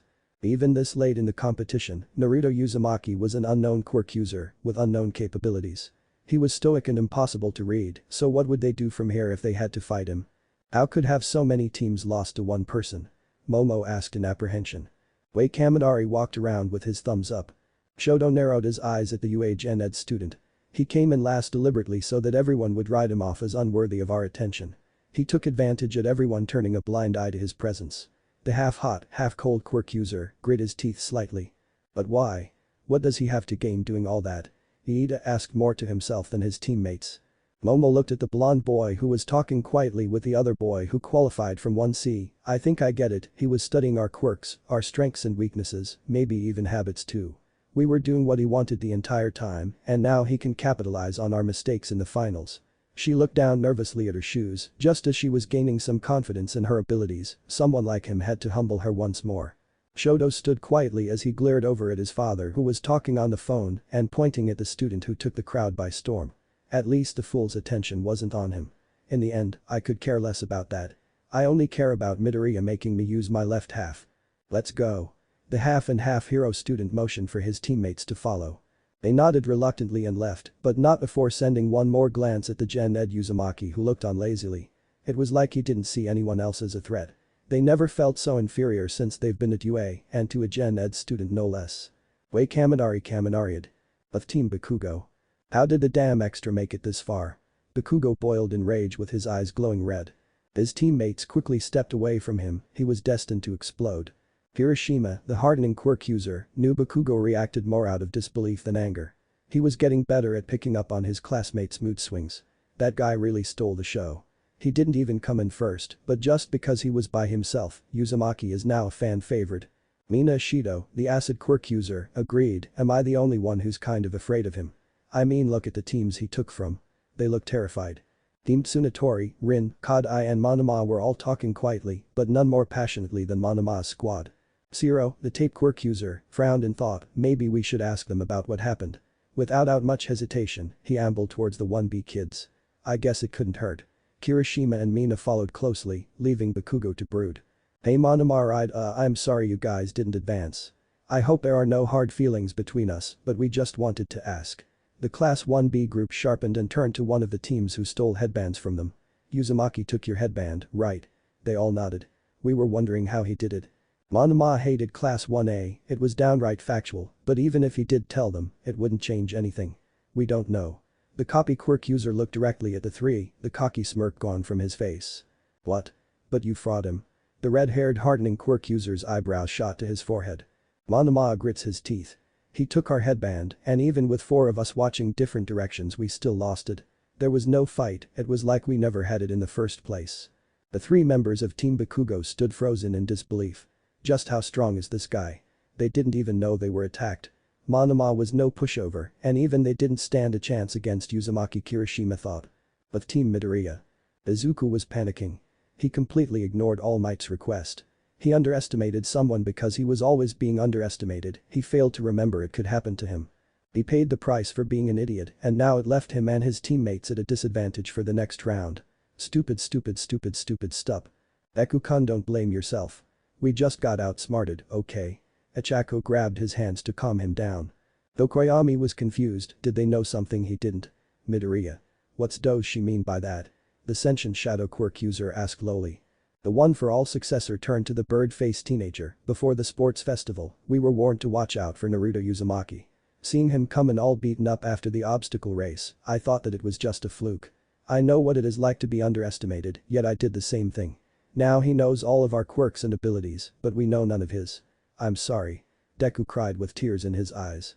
Mei Hatsume, the support course girl, ignored the conversation and continued operating on her babies. Tokoyami expected more from Midoriya if he was being honest with himself, but he also fell for the ploy. So, there was really no blame to be placed but on themselves. They were hero students, and they needed to use this as a lesson.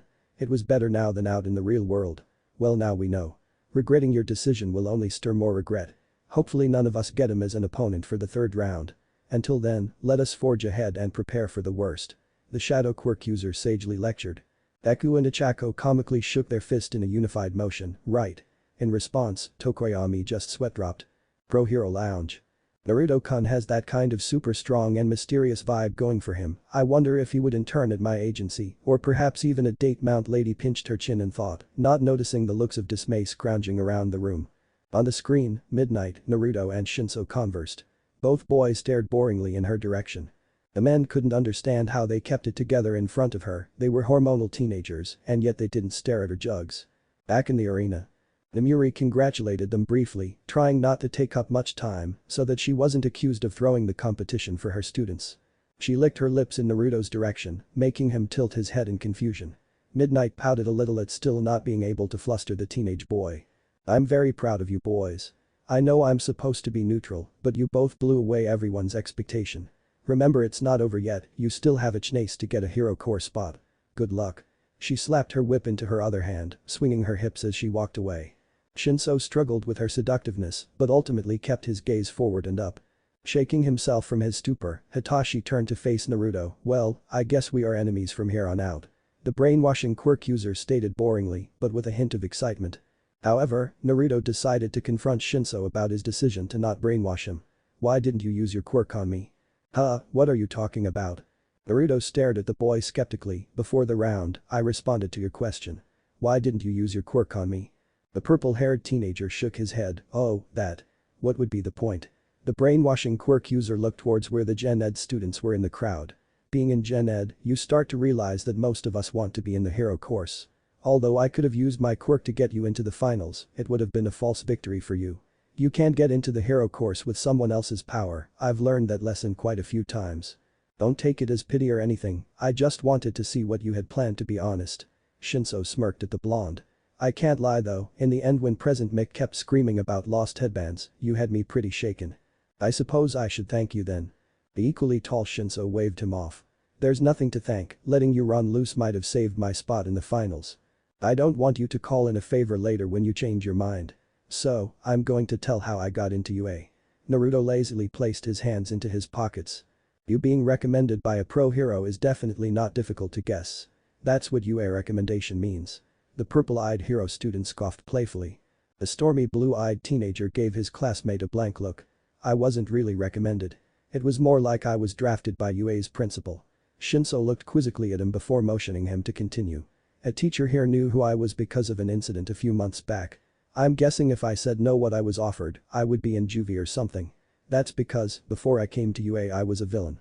The world silenced around them. "What?" Shinso asked, truly surprised and a tad frightened. He unconsciously took a warning step back. "I'll tell you all in good time. But the teachers are aware of it, so don't worry. There's a reason for why I'm here, a reason that I can't really say." He exhaled slowly waiting for a response. Shinso sighed heavily, as if he was holding his breath. "Shit. How the hell were you a villain?" Hitachi did not expect any of that. Naruto smiled shortly, his half-lidded eyes closing into U-shapes. "Don't worry about it." His tone stayed even and lackadaisical, unsurprisingly to Hitachi. "What did I expect?" the purple-haired teenager asked rhetorically. Hitachi groaned and looked away, catching someone's eye briefly. A girl he remembered from one shuffled off quickly, as if she had just been caught red-handed. "You know, because of my quirk, a lot of people expected me to be a villain. So, instead of being one I guess I can live with being associated with you." Shinso extended his fist. The blonde teleportation quirk user met the fist head-on. "Which direction did that girl go?" The brainwashing quirk user looked at him with a quirked eyebrow. "Over by the one entrance tunnel, why?" "How did he know someone was watching us?" Hitachi thought. "Of Team Todoroki." Momo tasked herself with finding out what the Uzumaki was up to. Creating covert listening devices, she was able to pick their conversation from afar. She couldn't believe how casually they talked about the cavalry battle, was it all a joke to them? But when she went to turn off her device, seeing as how neither of them really said anything important, Naruto Uzumaki let his villain status slip. Flashback a couple minutes before. Static I static am static a villain. Her eyes shot wide, panic throbbing in her heart. How could this be? With all the precautions UA took, how could a villain be here? Fixing the throttle on the static cleanser, she lowered her head to accustom the ignition. As she raised her head, the gloomy eyes of Hitachi Shinso narrowed in on her. Flashback end. Unexpectedly, she had been caught in the act and ran for her team to tell them what she witnessed. They could then go to their teacher or some hero close by. Oh god, what if Shinso was in on it? If he finds out, he might kill me. She panicked and scrambled towards Todoroki and Iida watching Kaminari walk around retardedly. Iida-san, Todoroki-san, help. Both heads shot in her direction. Seeing the look of abject terror in Momo's eyes clearly told them something was very wrong. "Aoi Ruzu-san. Are you okay? What's wrong?" Iida gripped her shoulders as she looked like she was about to faint. Shoto held her around the waist with one arm to support her weight. With tears welling in her eyes, she sobbed out, "I was trying to get some sort of hint on Uzumaki's quirk, so I built listening devices." He told the other 1C student that he was a. She stuttered at the end trying to formulate the right words. Shoto held her firmly, "Calm down Yaoi Ruzu-san, you can tell us, it's alright." Yamomo leaned back into her classmate's shoulder. He said he was a villain. Both of her teammates' eyes widened dramatically. "But I don't understand how none of the teachers suspect him." Tears streamed down her unblemished skin steadily. Todoroki and Iida looked at each other in shock. A villain here now. Shoto was about to speak before an eerily lazy voice broke the constant sobbing. "Oh, so this is where you ran off to? I knew someone was watching me." Todoroki and Iida put Momo behind them protectively. As they looked around them, no hero or person was in sight. The corridor was dark and humid, meant only for the transition from the locker room to the field. It was the worst position they could be in for quirk users who thrived in open spaces. Realizing they were entirely alone, their lives would be on the line right now. No All Might, no Ozawa-sensei, no heroes, just a villain and hero students. End. Chapter 3. UA's Villain Hero. Todoroki and Iida stared down the dark hallway that interconnected many of the stadium tunnels. Standing with the light outlining his body and the contrast hiding his face was Naruto Uzumaki. Momo stood shivering, but still adept in order to fight the villain she had uncovered. All three had trouble wrapping their heads around the simplicity in which the masked blonde had infiltrated their ranks. The thought of him fooling their teachers and pro-heroes was baffling. Their own sensei had seemed particularly fond of him, so how could someone their age fool such high-attentive heroes? If so, then they were beyond outmatched. "Uzumaki, how did you do it?" the half-and-half user emotionlessly questioned. The blonde seemed, in a way, confused by such a blunt statement. "I'm afraid I don't understand. I just wished to see where Yaoi Ruzu-san had scurried off to." She did seem pretty frightened after all. Naruto slouched. Tenya pushed his glasses up, never leaving his fighting stance. The turbo quirk user patiently waited for an opening. "No Uzumaki-san, Todoroki-kun means how did a villain get into UA? How could one such as yourself convince so many pro-heroes, including Ozawa-sensei, that you were not?" the tall black-haired boy said with a hint of malice. Naruto frowned under his mask. "Convince? I did no such thing. I believe you misunderstand, they all already know who and what I was." Team Todoroki's eyes collectively widened, although Shoto kept himself together better. "I don't understand," you said was as if in past tense. Momo shrieked. "I know what I said, my past is my own. No need to act so shocked, we all have our secrets, isn't that right Todoroki-san?" The fire and ice user narrowed his eyes dangerously. The Uzumaki's voice stayed stoic and unaffected, even as the look of pure hatred lit up the UA student's face. "Why should we believe such pitiful lies? Villains are so clandestine to use," Shoto said objectively. The masked blonde gave no retort. "It is nothing of the sort. Just ask Ozawa-san, he is the one who brought me here, after all." The disbelief hung truly amongst the UA hero students. "But Ozawa-sensei is a hero, why would he engage such trust upon you? Villains don't just stop committing crimes, they are arrested and sent to atone for their sins. So how could you just be cleared to walk freely knowing of your past?" Momo asked instinctively. Naruto stuck his hands into his pockets. "I guess you wouldn't understand, but that is to be expected. You UA heroes are taught to see black and white to save in the light, but not the dark. Why is that when the cameras turn off, heroes completely disregard people like me who called for help? I was a villain because I had no other choice. That is why I'm trying to be a hero now. Ozawa-san saved me and showed me another way. A way in which I wouldn't have to suffer anymore, he gave me a chance. Atoning for my sins is why I'm here and I won't be stopped in my mission," the masked blonde said lazily, but with a hint of anger. Momo recoiled slightly, bowing her head in pity. "Mission?" Iida questioned confusingly. The blonde nodded his head slightly. "Yes. How could I prove myself if I didn't have the best hero students in Japan groveling at my feet? You come from families famously divine to the hero world or in wealth. Your chances are many more numerous than my own, but how impressive would it be for an orphan, with only one to decimate an entire hero course filled with countless chances? That is my mission." Naruto spoke slowly and condescendingly. Shoto scoffed, spoken like a true villain. "Greed runs deep within you and you don't even see it," he said with a shake of his head. "None would believe me if I said I was doing it for countless others anyway. It means no difference to me, I don't need validation from those who would never understand." The Uzumaki turned and began to walk away. The white and red-haired teenager quizzically peered at the retreating form. "So what is your true objective then?" he asked the blonde to stop. Naruto turned his head to where only one blue orb peeked through the rays of light. "It is the same as everyone else here, to beat the best of the hero classes in front of Japan." he said monotonously before continuing his motion. Wait. You think you can just leave after admitting you were a villain? It is our duty as future heroes to apprehend such people. Iida yelled towards the retreating form, banging his fist into his palm. Todoroki held an arm up, extending across Tenyu's chest, keeping him in place. Enough. You heard him, he wasn't lying far from it. We need to go justify this story with Aizawa-sensei and the others. Shoto said passively. Iida and Momo's shaking legs released their tension as they stumbled but kept listening to Todoroki. They almost had to fight an ex-villain right after getting out of the USJ incident. The misunderstanding the developed black-haired girl had stumbled upon could have caused another incident with a somewhat innocent party. Although begrudgingly, Iida nodded and marched off with his head down. He couldn't take someone disrespecting UA like that, even if it was someone Aizawa-sensei had saved. Yaoiruzu stared at the now empty tunnel from which Naruto had arrived. Yaoiruzu-san? Todoroki asked as he saw the now tear-stained face of his fellow classmate. I accused someone of such a foul act and he never even raised his voice. Are we in the wrong, Todoroki-san? She said dispassionately.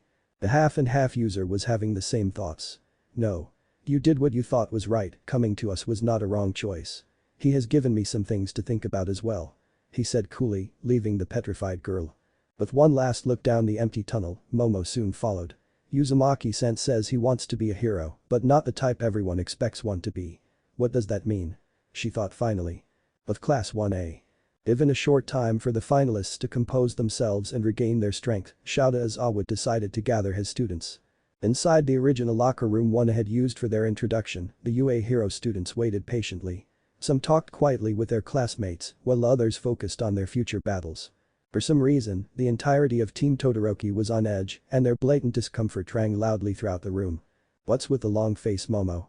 The final round hasn't even started yet, the acid quirk user, Mina, sang cheerfully. Even if she wasn't nearly the smartest in the room, the pink-haired girl read the mood quite well. As if snapped from a trance, the creation quirk user downplayed her nerves with a forced smile. I was just strategizing, she said unconvincingly. Is it about that? Kaminari whispered rather loudly. Said gesture made most of the room fixate themselves on the girl. What's that Denki? Kyoka Jiro, the earphone jack quirk user, questioned the nervously sweating boy. Oh haha, you heard that. He laughed anxiously, keeping his palm on the back of his neck. Jiro looked quizzically between the two. Well, whatever it is, shouldn't it be best to get it off your chest? She offered politely, trying not to sound eager. The well-endowed UA student nodded. Well, it's not as easy as that. This is different. She responded. Ioka-san is right, being a UA student means we look after each other. You can't go beyond plus ultra by yourself, Deku added his forethought. Although he might have been just as nervous, maybe helping someone else through their own ordeals would shape up his own. I don't believe I'm nervous for the finals, no. I think I'm nervous for a certain person in it. The creation quirk user simplified. Wana looked at her puzzlingly. Sure, Todoroki and Bakugo are crazy strong, but that shouldn't make one of their classmates this petrified. It wasn't like one of them was out to slay her or anything. Okay, maybe Bakugo would, thought Kyoka. What do you mean? Most of the finalists are Hero Corps students, so are you telling us you're scared of either a pacifist, a doppelganger Kirishima, or one of the two Gen Ed students? Zero joined in, curiosity getting the best of him. Momo's gaze dropped to her feet. Yes, and for a good reason. You see, Todoroki-san, Iida-san, and I were confronted by Naruto Uzumaki, and he used to be. The locker room door had closed unexpectedly, halting her midway. A villain? Yes, he was. The occupants of the locker room shot towards the voice of their teacher. Eyes wide as saucers reflected the dire shock the room received. A villain? How did UA allow him to enter if he was a known villain? Kirishima exclaimed. The black-haired teacher sighed audibly. Due to certain circumstances surrounding Uzumaki, I recommended him. It was I who vouched for him. Aizawa beseeched. The resounding looks he received were comical.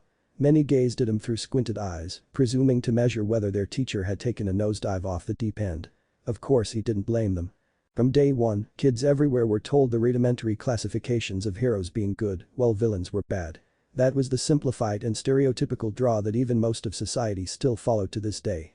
Throughout his time as a hero, he had seen so many neglect this oversimplification.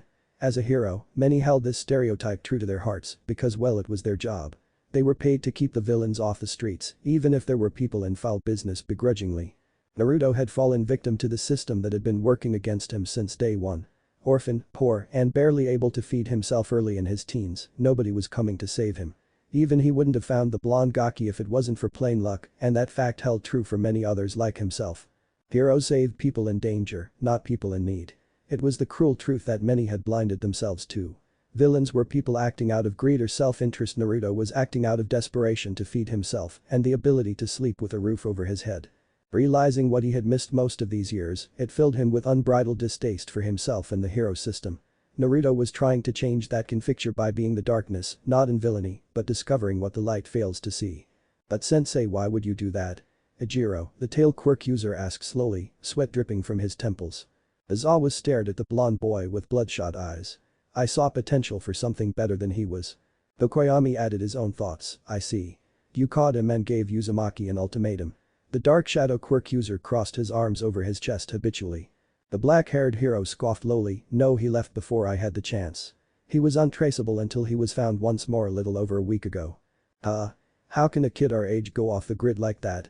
Even evading you, Aizawa-sensei, it seems kind of far-fetched. Sato, the sugar rush quirk user, spoke in skepticism. Aizawa himself didn't know, but Naruto was deathly calculating and smart. With the limited knowledge of his existence, the masked Gaki used said inclination to his advantage. I know how it sounds, but it is true. Whether you choose to believe that or not, the facts still remain. He said boringly. I still can't get over the fact that he's a villain. I mean, what if this is some ultimate ploy to take out one of the hero students? Uraraka nodded bubbly at Midoriya taking over.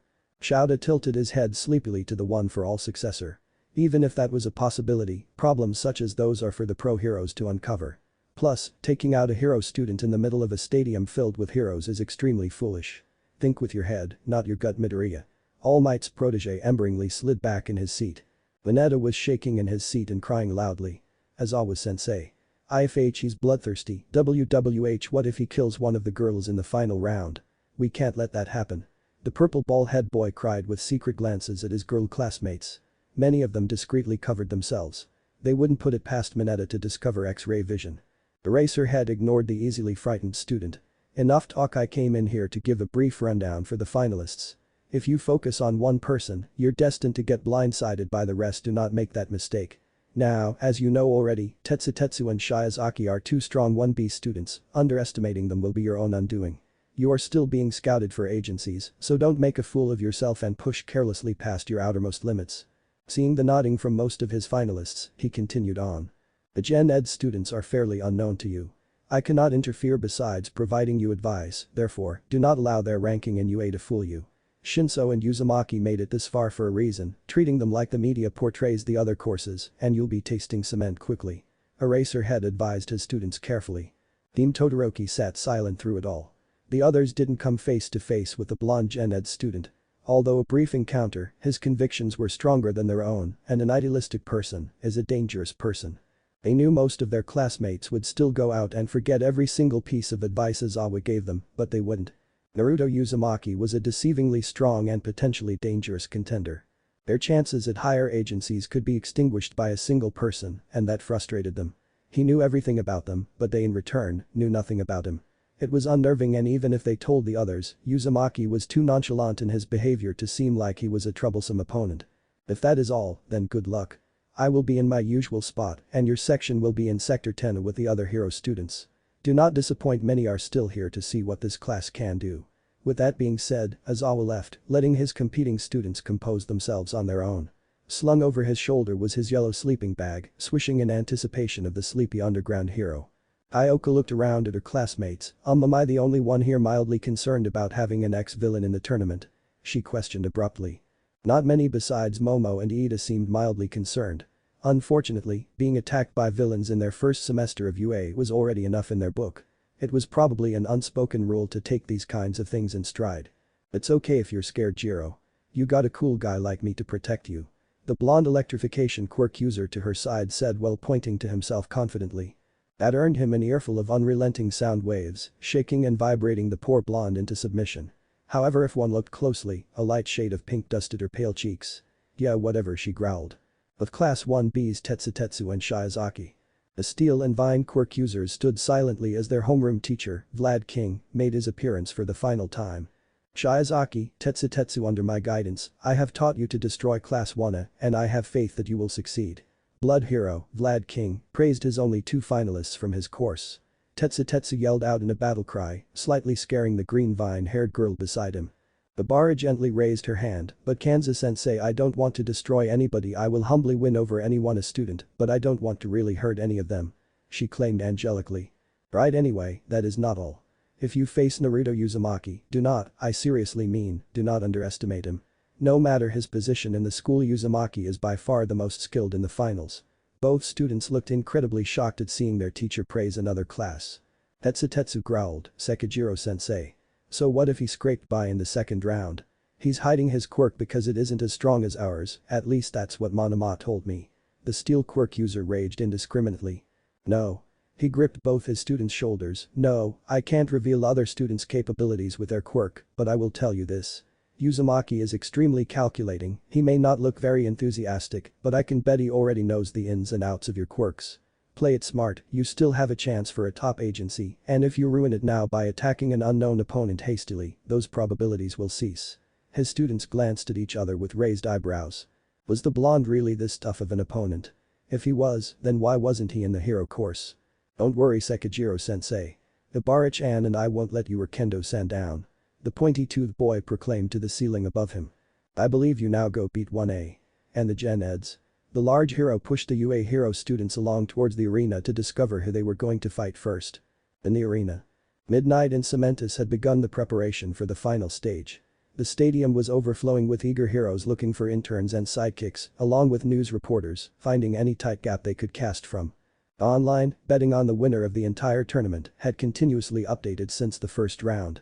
Shoto Todoroki and Kitsuki Bakugo led the odds, followed by Izuku Midoriya, Momoyae Ruzu, and Fumikage Tokoyami. Although Naruto Uzumaki had proved he belonged in the hero course after his placement in the cavalry battle, many still doubted his combat skills. Unfortunately for the internet gamblers, betting on an underdog, no matter how tempting, was ignorant, knowing he hadn't shown his quirk yet. The finalists from the final three classes arrived in separate tunnels. Once more, President Mick did not disappoint with his commentary. No. Let's hear it for the contenders from the Wanna Hero course.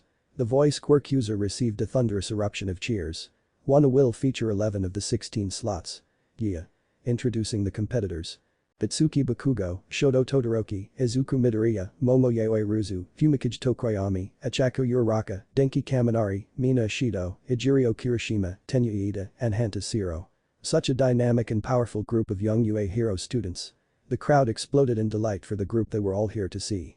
Though confusingly to the Wanna students, some loud boos from the direction of their section rang loud and unrelenting. Wow. If that wasn't enough, then keep it up for the 1B students, Tetsu and Obara Shiozaki.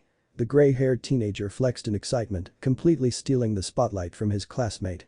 The loud boos were now gone, instead, entirely replaced by loud chants bellowing throughout the arena. Oh, just you wait, ladies and gentlemen. Don't forget about the local UA tech genius Mei Hatsum from the support course. Power Loader spotted a smile for his student who basked in the glory, showing off her babies to the tech companies.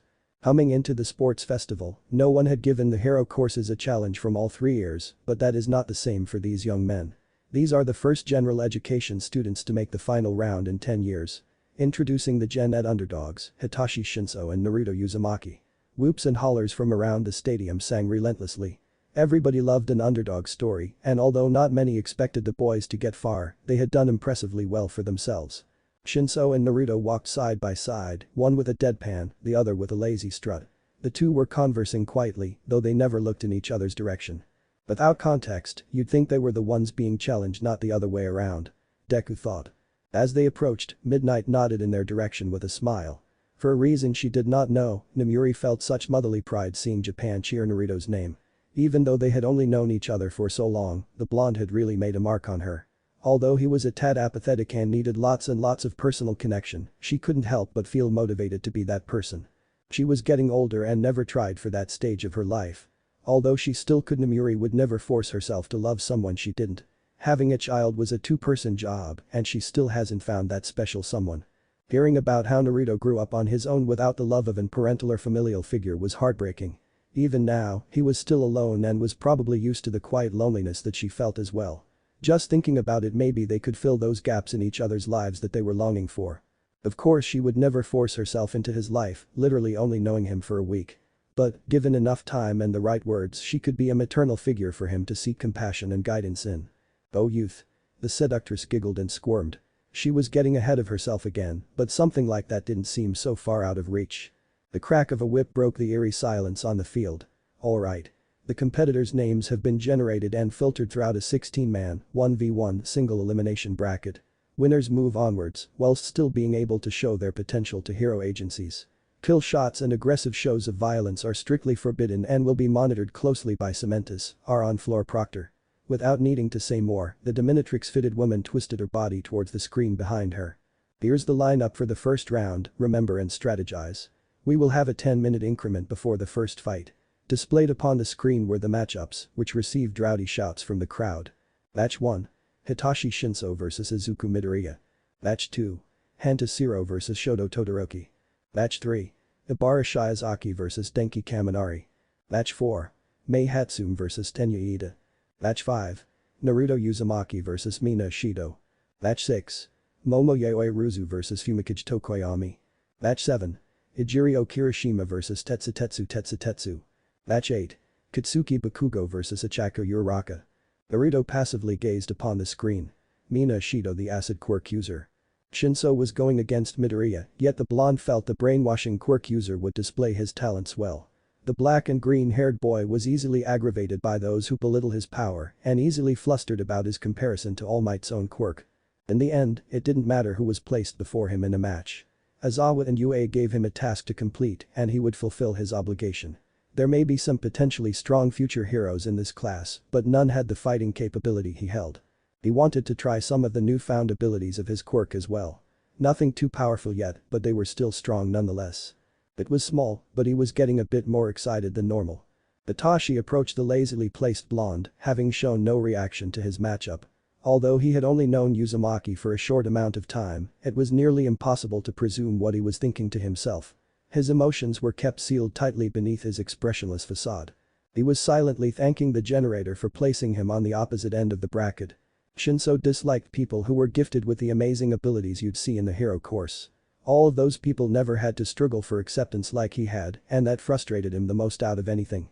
He could tell Naruto had a great quirk and a powerful one bar none. But that same jealousy and wanting for another's position was lost on the blonde. He operated like himself, even with the capabilities that his unknown quirk had. So how could he hate someone struggling with that same dilemma, especially since being a villain, as Naruto had told him, discarded him through the most difficult path. 2 villainous quirks against 14 others loved by their entire home country. It was something written out of a story, although it sounded pretty cliché, and he'd bet Naruto would agree with that. Uzumaki, let's go. I want a little time to myself before the match. The purple-haired teenager spoke. The others were still fixated on the screen and their own thoughts. Some were satisfied, while others were petrified to learn they'd be facing someone stronger than them. The masked blonde nodded and followed alongside his classmate towards their course's locker room. As he continued on, he ignored the eyes of the few who kept their attention on him. Todoroki had run into his father and Midoriya earlier. He hated the fact that with the upcoming fights, that he might have to use his left side.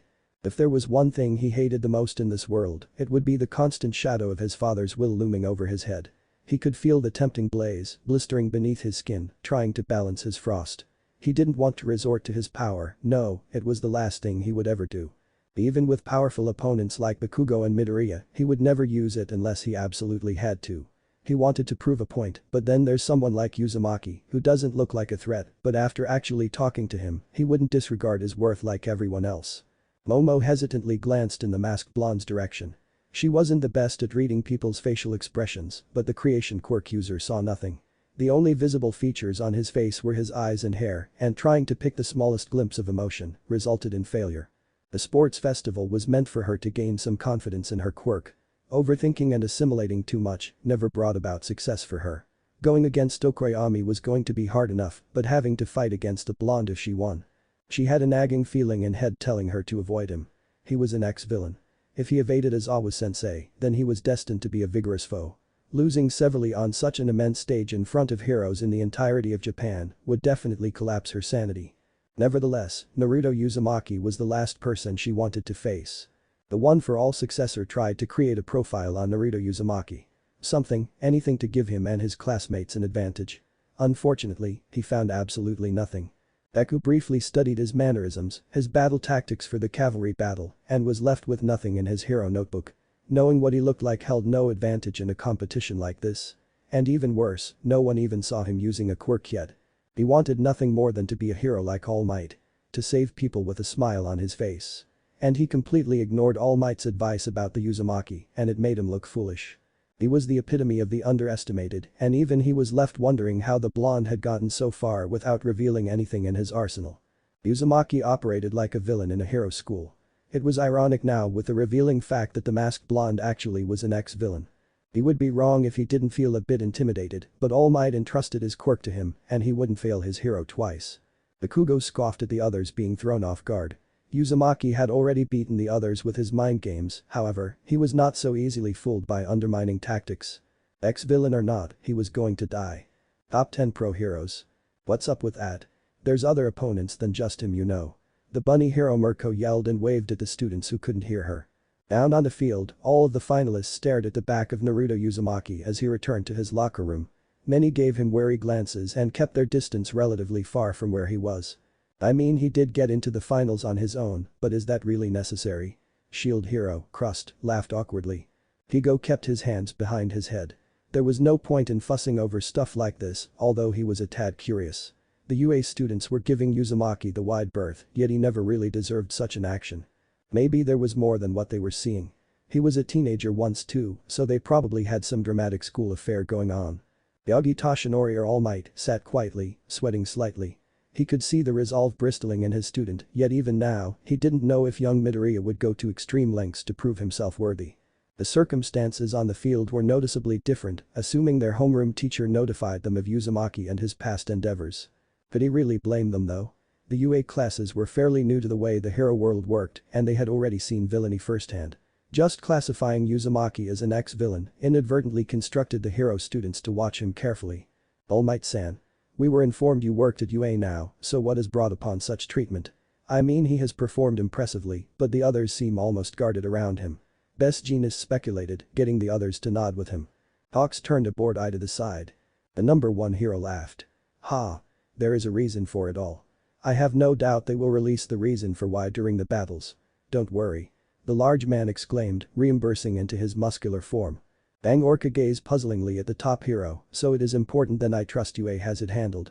The large sonic wave quirk user asked professionally. In return, the suit and tie hero got a blinding smile and a thumbs up. Hawks, however, was not satisfied with the sentiment.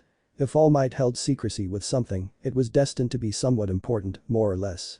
No matter the reason, the number 3 hero had his sights set on Naruto Uzumaki for an intern. To him, Uzumaki's potential was far above the rest. 15 minutes later. Midoriya and Shinso made their way to the center stage.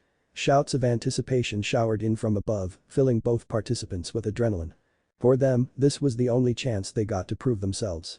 Shinso wanted to prove his quirk was more than its villainous ability. He longed to show he could save and fight as well. Midoriya wanted to prove to All Might and the hero world that he could be the next symbol of peace. Now that he had the power of a quirk, he could finally live up to the dream of being a hero. Beforehand, Ajiro had explained to Izuku the inner workings of Shinso's quirk. Using said knowledge, the one-for-all successor felt more confident in his ability to combat the Gen Ed student. In the UA section. Naruto watched silently from above. Since he was participating in the finals, the blonde was sandwiched between the two hero courses.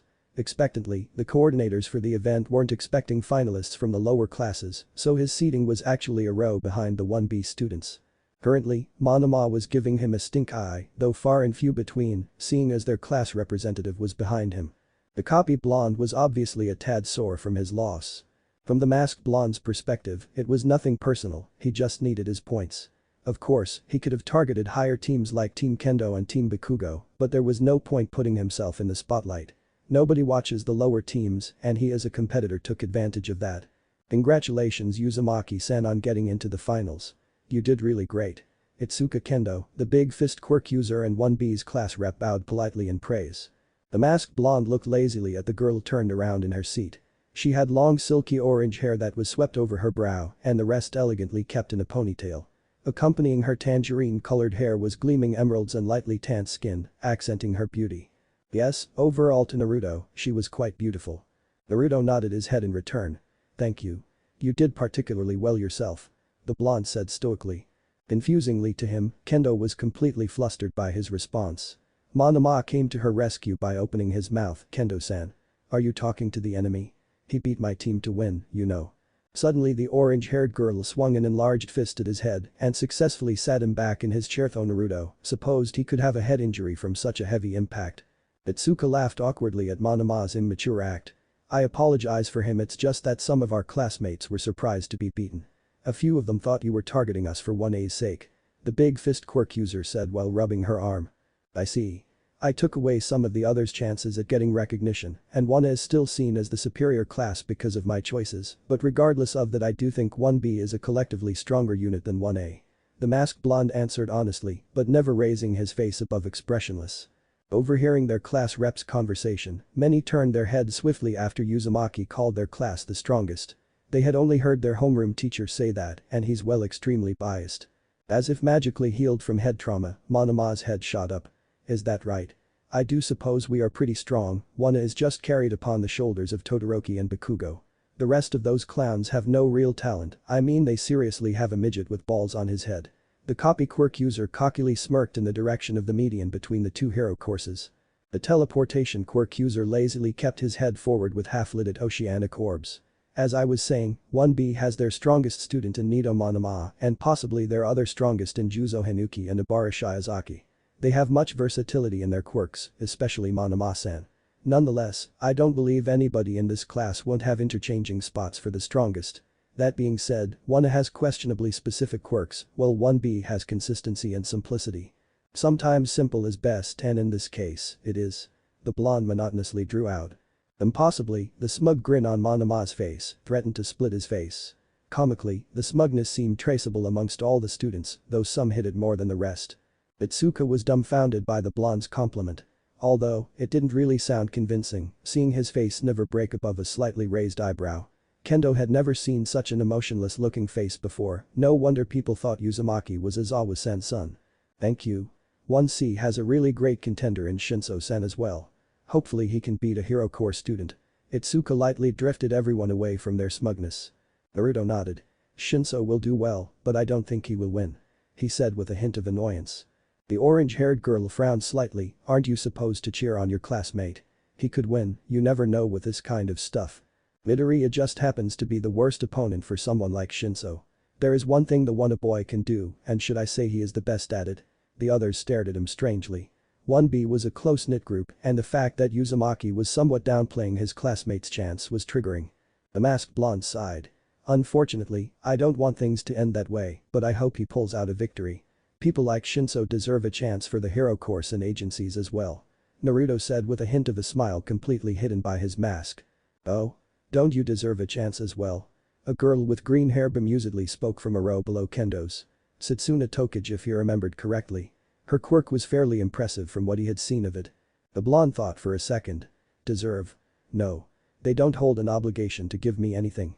I will do my best with what I've got, and if I get recognized for my efforts, then so be it.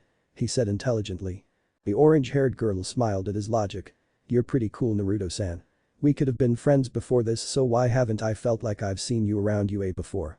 The green-eyed girl mellowed out towards the end. Thank you. As to why you haven't seen me, I've only been at UA for a week. He simply stated, getting shocked faces in return. What? How's that possible?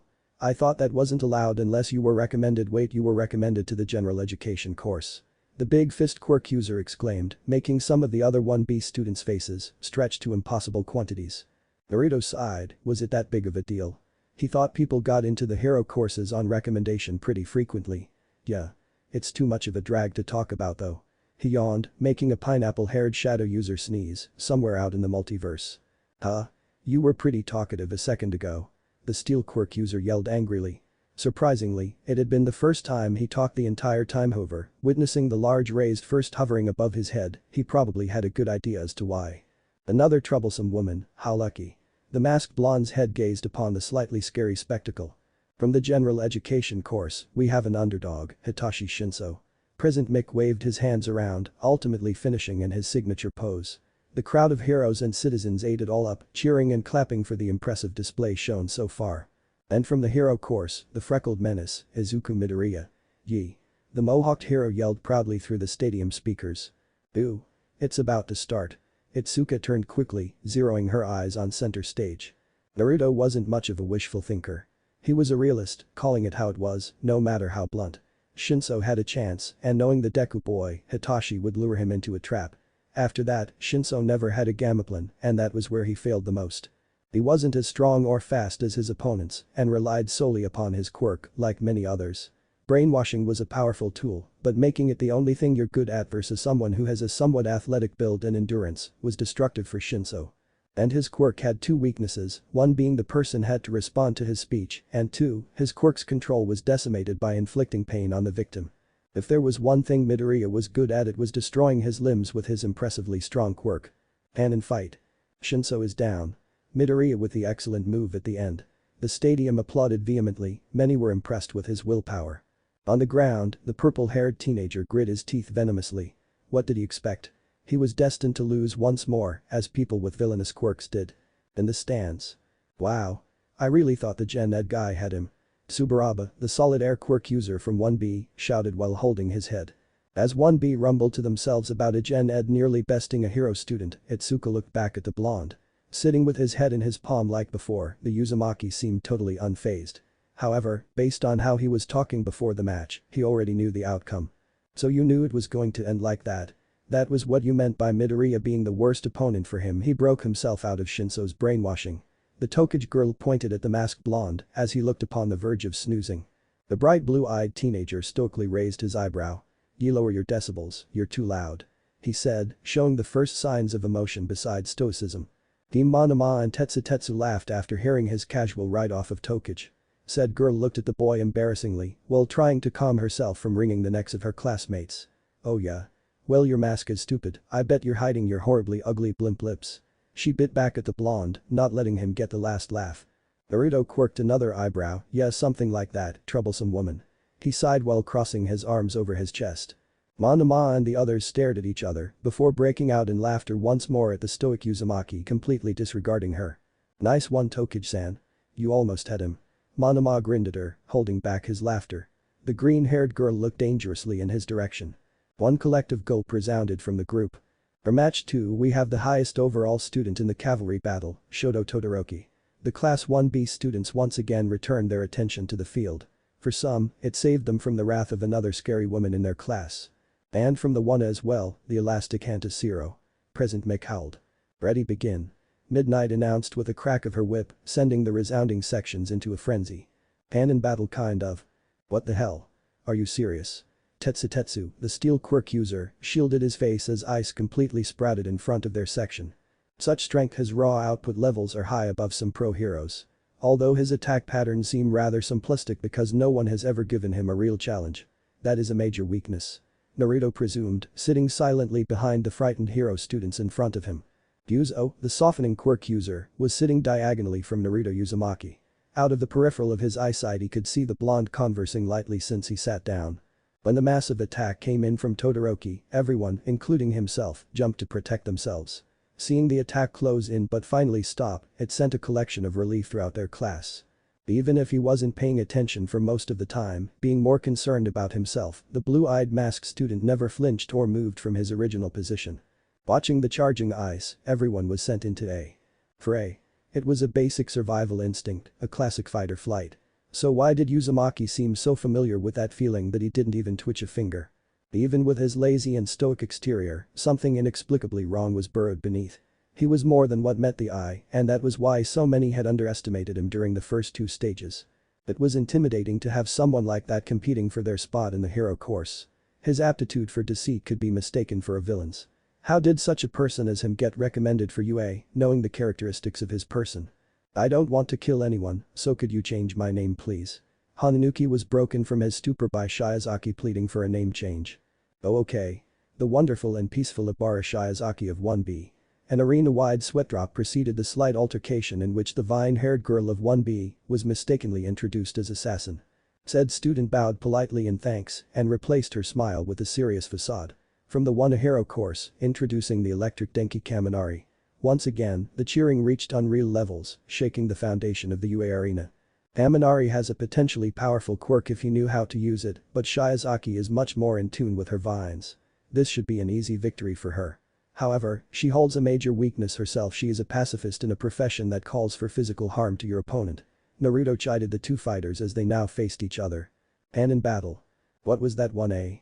I think he said he was going to beat her in one move. Monoma laughed maniacally, clinging to the barrier that separated the two hero classes. As expected, a giant fist gripped his midsection and dragged his cackling form back to his seat. Monoma was rightfully just in a way Kaminari was beaten severely and he's supposed to be sort of a troubling competitor. Okay. Let's keep it rolling with this next matchup. Coming from the support course, Tech Genius, Mei Hatsum. The pink-haired girl with the crosshair eyes giggled and locked her eyesight on the Tech Corporation's booth. President Mick blared through the speakers, don't forget the one speedster, Tenyu Iida from the Iida family dynasty of heroes. The navy blue-haired teenager puffed his chest in pride. And in battle kind of. Hatsum went through her entire repertoire of babies over the course of 15 minutes before stepping out of the ring. She showed very concerning commitment to the tech side of the hero world, but even Naruto had to give her props on her ingenuity. Her hydraulic-powered equipment would have beaten Iida if she was actually taking the fight seriously instead of showcasing her inventions to the luxurious tech companies. It was obvious her sights were on something else. Naruto stood up, his fight was next, and they were allotted 5 minutes before the actual fight took place. He didn't really need the previously held locker rooms to calm himself, but he would allow it for his opponent. Mina Shido. There wasn't anything exclusively powerful or challenging about her. She wasn't particularly powerful with her quirk, although it did have its diversity and effectiveness. Overall, she was barely above average in the class. There were a few others stronger than her in the final round, and she was unfortunately just in the way. Good luck, Uzumaki-san. You are going against a WANA student, so I don't doubt the others will root for you. Itsuka smiled at the stoic blonde. For a second, Naruto believed she was just saying it to be polite, but seeing a tinge of pink tint her tan skin confused him. I won't disappoint, thank you. He uttered with a lazy bow. As he started to walk away, he put his hands into his pockets, thinking about how he was going to finish the match. He didn't want to expose his quirk or have a long drawn-out match, so maybe he'd do that. Yes, he did want to try out his newest weapon in his arsenal. Regretfully, Ashido would be his guinea pig. Once he was out of hearing range, the green-haired girl from 1B peered at their class rep slyly. He's pretty cute, since no one else is interested in him, I might just ask him out on a date. She was stopped towards the end by an uncharacteristic death stare from the orange cream-haired girl. No. I mean, he's probably not interested in anyone, so I wouldn't want you to get rejected for anything. Kendo chuckled, getting Tokage to grin wider. Oh? Thank you for telling me, Kendo-san, I wouldn't want to overstep my boundaries. Setsuna smirked toothfully. Kendo smiled sickly sweet at her classmate. No worries, I wouldn't want someone to get hurt getting too close. She grumbled through her teeth. Seeing the stare down between the girls, most of the 1B hero students moved a couple rows away, with Monoma trying to stay out of Kendo's eyesight. Waiting room 2. Naruto waited patiently at one of the tables. His head was held up by his fist, while his mind stared on dreamlessly. The creak of the door opening alerted his senses to a person entering the room. Wow, that wall must be very interesting, maybe I should give it a try. A distinctly feminine noise Naruto didn't recognize filtered throughout the mostly barren room. Peeking at the figure through his peripheral vision, he was met with a hero he had never been acquainted with before. She had an orange bandana draped over mint green hair, with a happy grin plastered on her lightly tanned skin. Her hero costume consisted of orange and green pinstripe pants, accompanied by a black sleeveless buttoned-up collar. Yellow and orange gloves draped under silver bracers on her forearms, with an added smiley face belt plastered around a rather developed stature. Oh. That's right, Shouda-kun probably doesn't talk about me. The woman pressed her fingers together with a small blush. The masked blonde knew Aizawa's first name was Shouda, but he didn't know he was in a relationship with somebody. I apologize for not recognizing Aizawa-san's significant other. Naruto slowly stood from his seat and bowed slightly at the now flustered woman. Haha, no worries, me and Shouda-kun are getting married one day. She gave him a thumbs up with a beautiful smile. Although it was nice to meet Aizawa-san's fiancé, he was still confused as to why she was here. I don't mean to be rude, but did Aizawa-san send you or something? He said with the most perturbed and respectful voice he could muster. The smiling hero was definitely a large contrast from Aizawa's personality. A very large contrast at that. He wasn't here to question his mentor's taste in women, but she was very beautiful. Oh well, I owed him a favor and he told me to tell you good luck and that he believes in your strength to show itself, she giggled out. There really wasn't any need to do that, but the sentiment made his chest fill with fierce determination. There weren't many people he trusted in the world, but Aizawa-san was definitely one of them. Underneath the intimidating visage of his image laid a caring, deeply morally run person. Naruto wondered how he acted in private with, I forgot. How rude of me.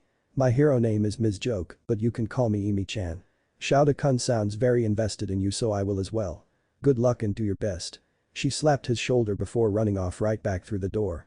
Yes, compared to the black-haired hero, Emi-chan was very bubbly. Thinking of the underground hero matching said characteristic made him shiver unconsciously. Gazing up at the clock above the doorframe, the time shifted to 3:45, conveniently meeting his walkout time. In the arena. Mina walked up confidently with a smile on her face. She waved at the crowd the entire way, getting cheers and whistles for her entrance. She was a proud hero student and wanted to do her best to get a hero agency internship. After hearing Izawa-sensei confirm that Naruto Uzumaki was indeed an ex-villain, she couldn't help but gulp loudly. So she was trying to make the best out of her scenario with a slightly intimidating blonde. She believed she could use this fight to her advantage. By defeating an ex-villain, her draft worth would tremendously increase, resulting in heavy offers and fame.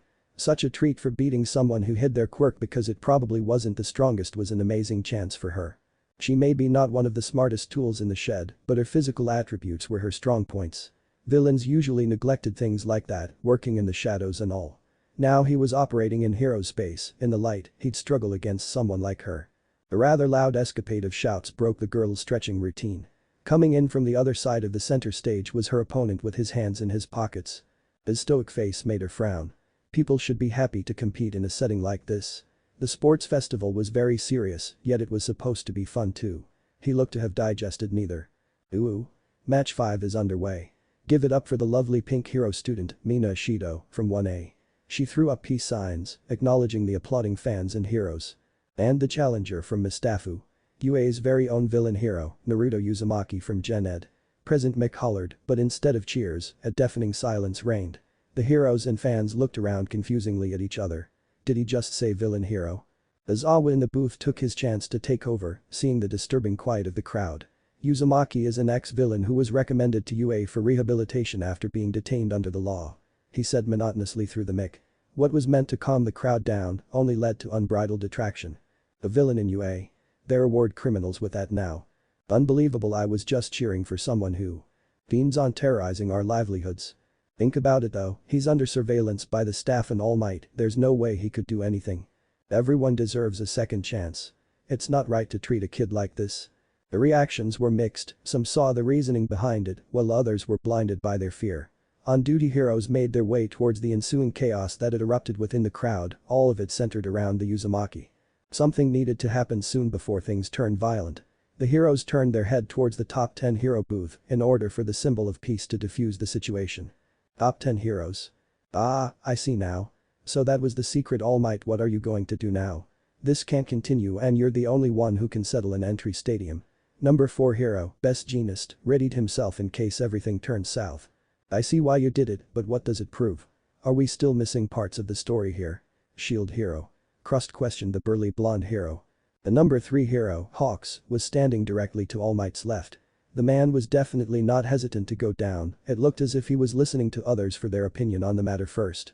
He didn't envy the number 1 position, everyone looked at him for the answers, but even as strong as he was, All Might was still human. That pressure could destroy someone if they didn't handle it correctly, and he had seen before with Endeavor. I knew there was something odd about Uzumaki. Just because he was a villain doesn't mean he was doing it of his own will. There are many situations for us heroes in which we've seen all types of villainy. For all we know, Uzumaki was trying to feed his family by his own accord. The red-winged hero added his own advice. The knowing looks he received had eased the tension tremendously. All Might nodded vigorously at Kigo's comment. To keep it brief. Although close, Naruto has no family. Young Uzumaki is an orphan who was dropped from the governmental program for orphans when he turned 12. He lived in poverty doing odd jobs for sketchy people and ended up running with questionable people. He was just surviving the best way he could. Desperation attracts vultures who prey on defeated people like young Uzumaki. Now please understand, he is a victim of circumstance, not the other way around. The usual bellowing voice of All Might was quiet now. Downcast looks from the heroes drew upon the boy who stood stagnant. He had yet to react, as if he was used to such venom from strangers. I will be going now. Haha.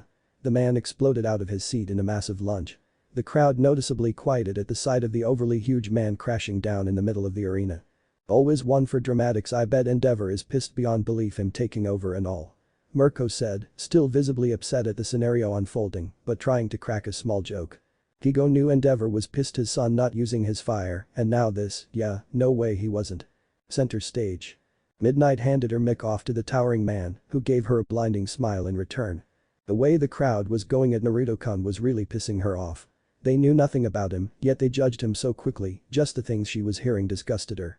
The boy looked far from defeated, but seeing him stand there, taking on everything alone filled her with sadness. Such mental strength to stand his ground and not run away from this obvious negative feedback to his past mistakes was a message in itself. She wanted him to run away, to not take people's shit, to say something. However, for the little time she had known him, Naruto spoke with his actions rather than his words.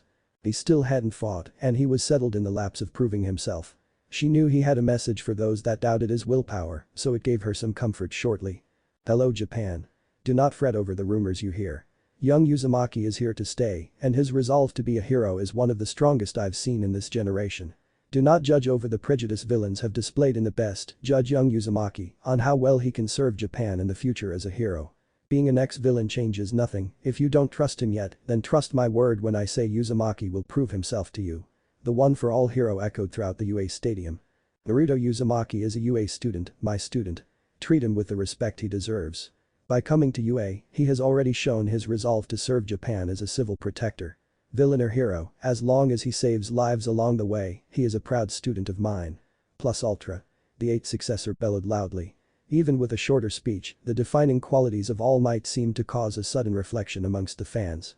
Many looked to All Might as their savior, many on the verge of god worship, but even a few lines could stir the most angered fans. The true power of the number one hero was not strength, but absolute conviction to those who couldn't protect themselves. Those tend to forget frequently Japan doesn't serve All Might, no, the number one hero serves the country of Japan as their last line of defense. There was some reluctance, but when the shouts of approval came filtering in resounding waves, the entire crowd was washed away with thunderous encouragement. Show us what you got, villain hero. If All Might says he can, then let's see it. You can do it. We believe All Might. Plus ultra. Damn him, I can't believe he can sound so convincing. Is he steaming? All Might so strong that sweat evaporates off him. The Japan. Mina was beginning to shrink in on herself. Whatever confidence she had was now completely decimated with the entire stadium now praising the person they just fussed over. Looking at the blonde who began to raise his head. She expected to see tears or a smiling face. No, his face was blistered venomously with determination. His eyes zeroed in on her form, making her feel small and hopeless.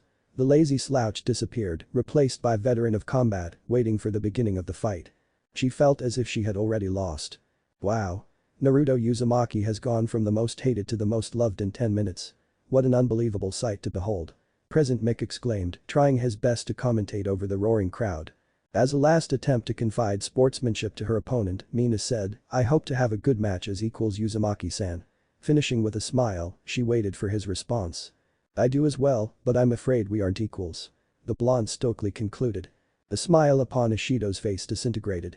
Midnight took the mic back from the number one hero, who had stylishly returned to his section. Fighters ready, go. Ishido shot sideways in an arc, getting a feel for her opponent by attacking long range. Her battle IQ was better than her book smarts, so hopefully this allowed her some insight on the unknowns of the blonde. Lobs of acid sang truly through the air as she released her pent-up tension upon the still masked blonde. Naruto dodged all the globs easily, weaving through them all without unprecedented fluency. The masked blonde's face remained flat and unmoving through it all.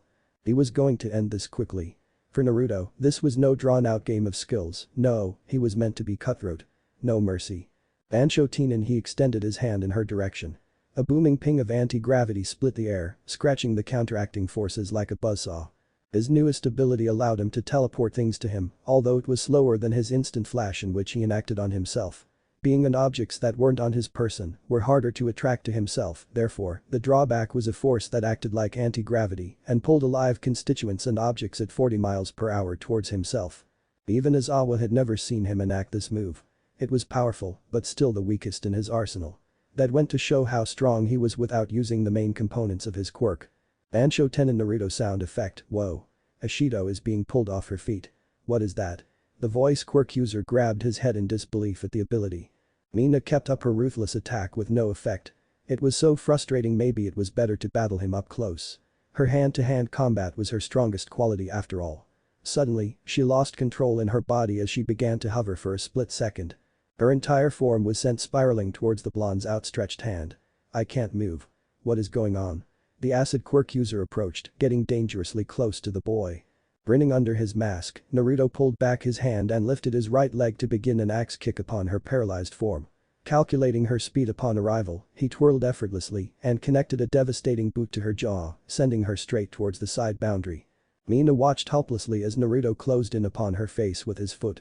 She closed her eyes and hoped for the best. What a vicious kick.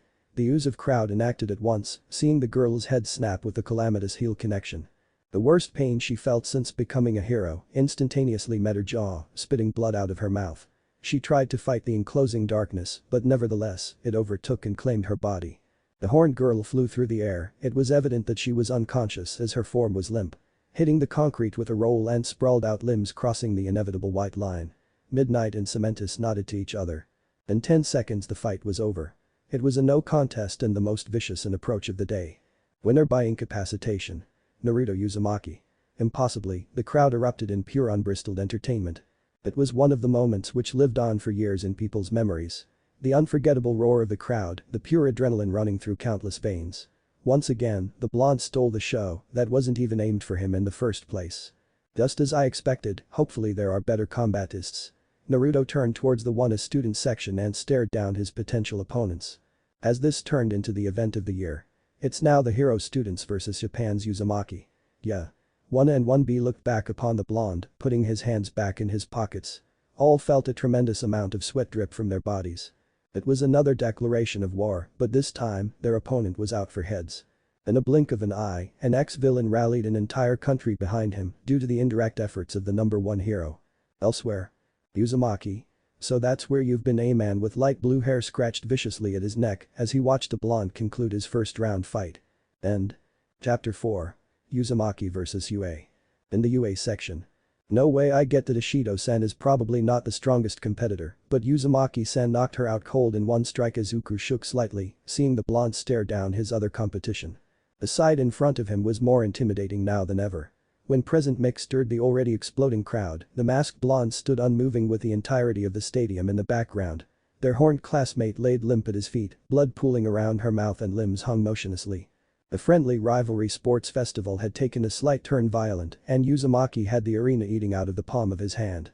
It almost looked like a gladiator pit, with a victor earning their viewers' respect through lethal battle.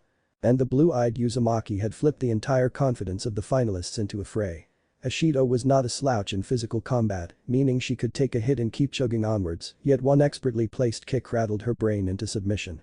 A small part of him hoped that Uzumaki's deception in the early stages was just coverage for a poor quirk. However, even with a weaker quirk, judging from his devastative heel kick, Uzumaki's combat skill more than made up for it. Seeing all this, Midoriya didn't know who he wanted to fight less: Todoroki, Bakugo, or Uzumaki. Uraraka gaped bug-eyed at the blonde's quirk usage. Deku-kun, did you see his quirk? I could be wrong, but did he just use a gravity manipulation quirk like mine? The bubbly girl subsided considerably after witnessing the gruesome ending. It did look exactly like that, but gravity had no counteracting noises, unlike the pang that rang loudly upon activation. Kachan has a similar quirk, but hers only makes a slight noise. Her quirk is object attraction, but even so, he moved a person, not an object. Deku sadly watched as Mina was lifted into a stretcher man by two field agents. His mother's quirk was nowhere near as powerful as Uzumaki's. Uraraka-san didn't sound so far off regardless. Some sort of gravity manipulation or attraction quirk. They wouldn't know until somebody told them, or the blonde said himself. His quirk is strong though. Mina-chan went flying at him. Not that I think he's cool or anything after what he did to Mina-chan, but yeah. Denki dropped his head down from the row above them to add his thoughts. Mineta jittered crazily in his seat. He just hit a girl like it was nothing. Is he crazy or something? The pop-off quirk user chewed his fingernails indiscriminately. Kirishima folded his arms over his chest. No, I think he was taking her as any competitor would. But I agree too, does the guy seriously have no restraint? The future Red Riot smacked his fist into his hand. I mean, as Awa-sensei did say, he was a contracted villain before UA. In a dojo my own used to compete against, their motto was, strike first. Strike hard. No mercy. Meaning, no mercy, as in defeating weak opponents the same way they would fight tough opponents. I don't believe Ishido-san is weak, far from it actually, but I presume Uzumaki does. Ejiro, the tail quirk user, summarized his own conclusion on the masked blonde's fighting style. Collectively as a group of WANA students getting closer knit as the year went on, someone actively dismissing the integrity of their classmates was despicable. Not only did Uzumaki insult Ishido's worth, but he insulted all their own as well. Besides Todoroki and Bakugo, many believed Mina to be a tough opponent, so thinking her weak was a shot at them all. So not only is he a vigorous force, but his quirks unknowns are still hung over our heads. Added on with all the silent pokes at our own classmates and the finalists still present. We have a massive blockade in front of us, and we had no clue because he manipulated us into playing his hand for him. Izuku theorized with a downcast look, granting many distraught looks around him. You're all letting Uzumaki-san into your head, Kiro. He wants you to lose determination because that's how he operates like a villain. Falling for his tricks will only make us look all incompetent, Kiro. Asui, the frog quirk user, intruded upon the conversation after listening to her classmates dig themselves their own graves. She peered at Bakugo's reaction during the group's rambling, and he looked about to burst with rage. Whether people admitted it or not, the ashy blonde was very intelligent and most likely noticed the masked blonde's mind games getting to them all. Bakugo hated to lose, and if Uzumaki made one look easily flustered by substantial force, his own draft stock would deteriorate along with theirs. Stepping in visibly calmed the explosive quirk user, in a way. And as in calm, she meant the red-eyed teenager went from his boiling rage to his constant angered expression. To her it was funny seeing the belligerently frustrated Bakugo, but Yue probably wouldn't enjoy the damages an enraged Kitsuki Bakugo would leave in his wake. Asui-sen is right. Don't mind, win or lose, Japan is still here to see us succeed. Hagakure waved her hands, signifying her belief in their success. If the finalists got lost in their thoughts, it would reflect poorly on those who didn't make it to the final tournament. If their best didn't showcase the skills she knew they had, one could be replaced with others they thought were more liable for the hero course. Izuku looked aspiringly at Asui and Hagakure. How can Asui-sen be so level-headed? I keep making mistakes, but she is so cool. The black and green-haired boy gushed. Gazing around at his classmates, the frog quirk user seemed to calm some of their nerves. Some of them had lost themselves so far in their own thoughts that they completely disregarded the reputation they were meant to uphold. And these two promising UA students matched the previous match's intensity. The voice quirk commentator bellowed, exciting the fans below. The remaining WANA students turned vibrantly to the center stage. Many had anticipated the fight to be pretty spectacular, based upon the strength of the two rivaling quirks. Yeah. From WANA we have Queen Versatility, Momo Yaoi Ruzu. The mohawked hero yelled. Many female heroes hastily drew their phones to add a beautiful and strong hero to in turn potentials. Standing directly across from her was her opponent. Sugoi. Also from the hero course 1A, the shadowy Fumikage Tokoyami. Present Mick pointed two finger guns at the proverbial camera. Fighters ready. Go. Midnight cracked her whip seductively. 10 minutes before. Class 1B sat stunned throughout the whole uncovering of Uzumaki's past discrepancies. Naruto Uzumaki an ex-villain. Some reacted the same as the crowd, befuddled and upset, while others looked on quietly. Most of them had their chances at agency stripped from them by the blonde, only to find out he's been an indirect enemy all along. How were they supposed to react? Accepting it and moving on was easier said than done. Even with All Might's interference, they couldn't rally with the onlookers. Forgive and forget so simple in concept, but deceivingly difficult in execution. Not only was he an ex-villain now registered in UA, but he was also registered in the course gunning for a spot in the hero course. Feeling threatened and desperate to prove themselves seemed more liable than ever. But with a few members in the finals from 1B, they all looked substantially weaker than the top course. Itsuka peered at the melancholy reaction of her class. Subduing chaos in her class was her responsibility, yet even she felt slightly betrayed by UA and the masked blonde. Was everything some sort of ploy to defeat all the hero students? Defeat all the hero students, yes, of course. Wait. Don't blame him just yet. I get that everyone is upset, I am too, but imagine the outcome if he defeats all the WANA fighters as well. If one of the WANA students was able to defeat Uzumaki-san, then we would be seen as weaker because we lost to a person WANA beat. However, what if Uzumaki-san beats them all? All the pointed fingers of who's stronger would recede dramatically and neither class could claim strongest since we'd all be on the losing end. The orange-haired girl slapped her knuckle into her fist, watching dramatically as eyes recognized her claim. Though for some but we still lost. How can we demonstrate our class's superiority if we both lose? I mean Tetsu-san and Shiozaki-san are still in Monama's face barred with disbelief and resentment. I know that. But I already thought that was a given, I'm just thinking about the best case scenarios out of the poor situation we're in. If Shiozaki-san and or Tetsu-san make it to the finals, that would be the best option for us, but we have to consider other things as well. I just don't want us to be disappointed if another one of our wishes was snapped in two, that's all. Itsuka calmly carried on, slightly scaring Monoma for not raising her fist at him. For 1B it was hard to swallow their pride. The big fist quirk user understood perfectly how they felt about it all. Being underhanded in the lower stages by an ex-villain who happened to now be a Gen Ed student was a hard pill to swallow. Underestimating the true deceitful nature of the masked blonde left not only them but one as well, looking like fools. He targeted 1B teams in the cavalry battle, that fact was undeniable, but it seemed like he planned it all. Maybe Itsuka was reaching, but the blonde Uzumaki might have arranged to embarrass them all on Japan national television from the very beginning. Even so, you heard All Might, he really is a good person, all he needs is a chance. We all need a chance to prove ourselves fit to be heroes, but for him he has to gain people's trust and respect before he can even be given a chance. We as heroes should see the best in people, so as class representative, I say at least act in consideration. You never know if he gets top 3, he's automatically enrolled in one of the hero classes and could be our new classmate. The emerald-eyed teenager garnered many gleams of admiration from her classmates. Monoma and his teammate still held a constipated expression, more the copy blonde than the others. 1B held Itsuka on such a high podium because of her character that the provisional speech held much sway in their minds. It was almost as if a subconscious itch adhered to her every word because she was so sagely correct in some instances. Dokage glanced at her class rep's face molded in victory. Ah, I see. Protecting your man, how scandalous. The dark green-haired girl leaned in closely, whispering in a teasing tone. Hold on, my man.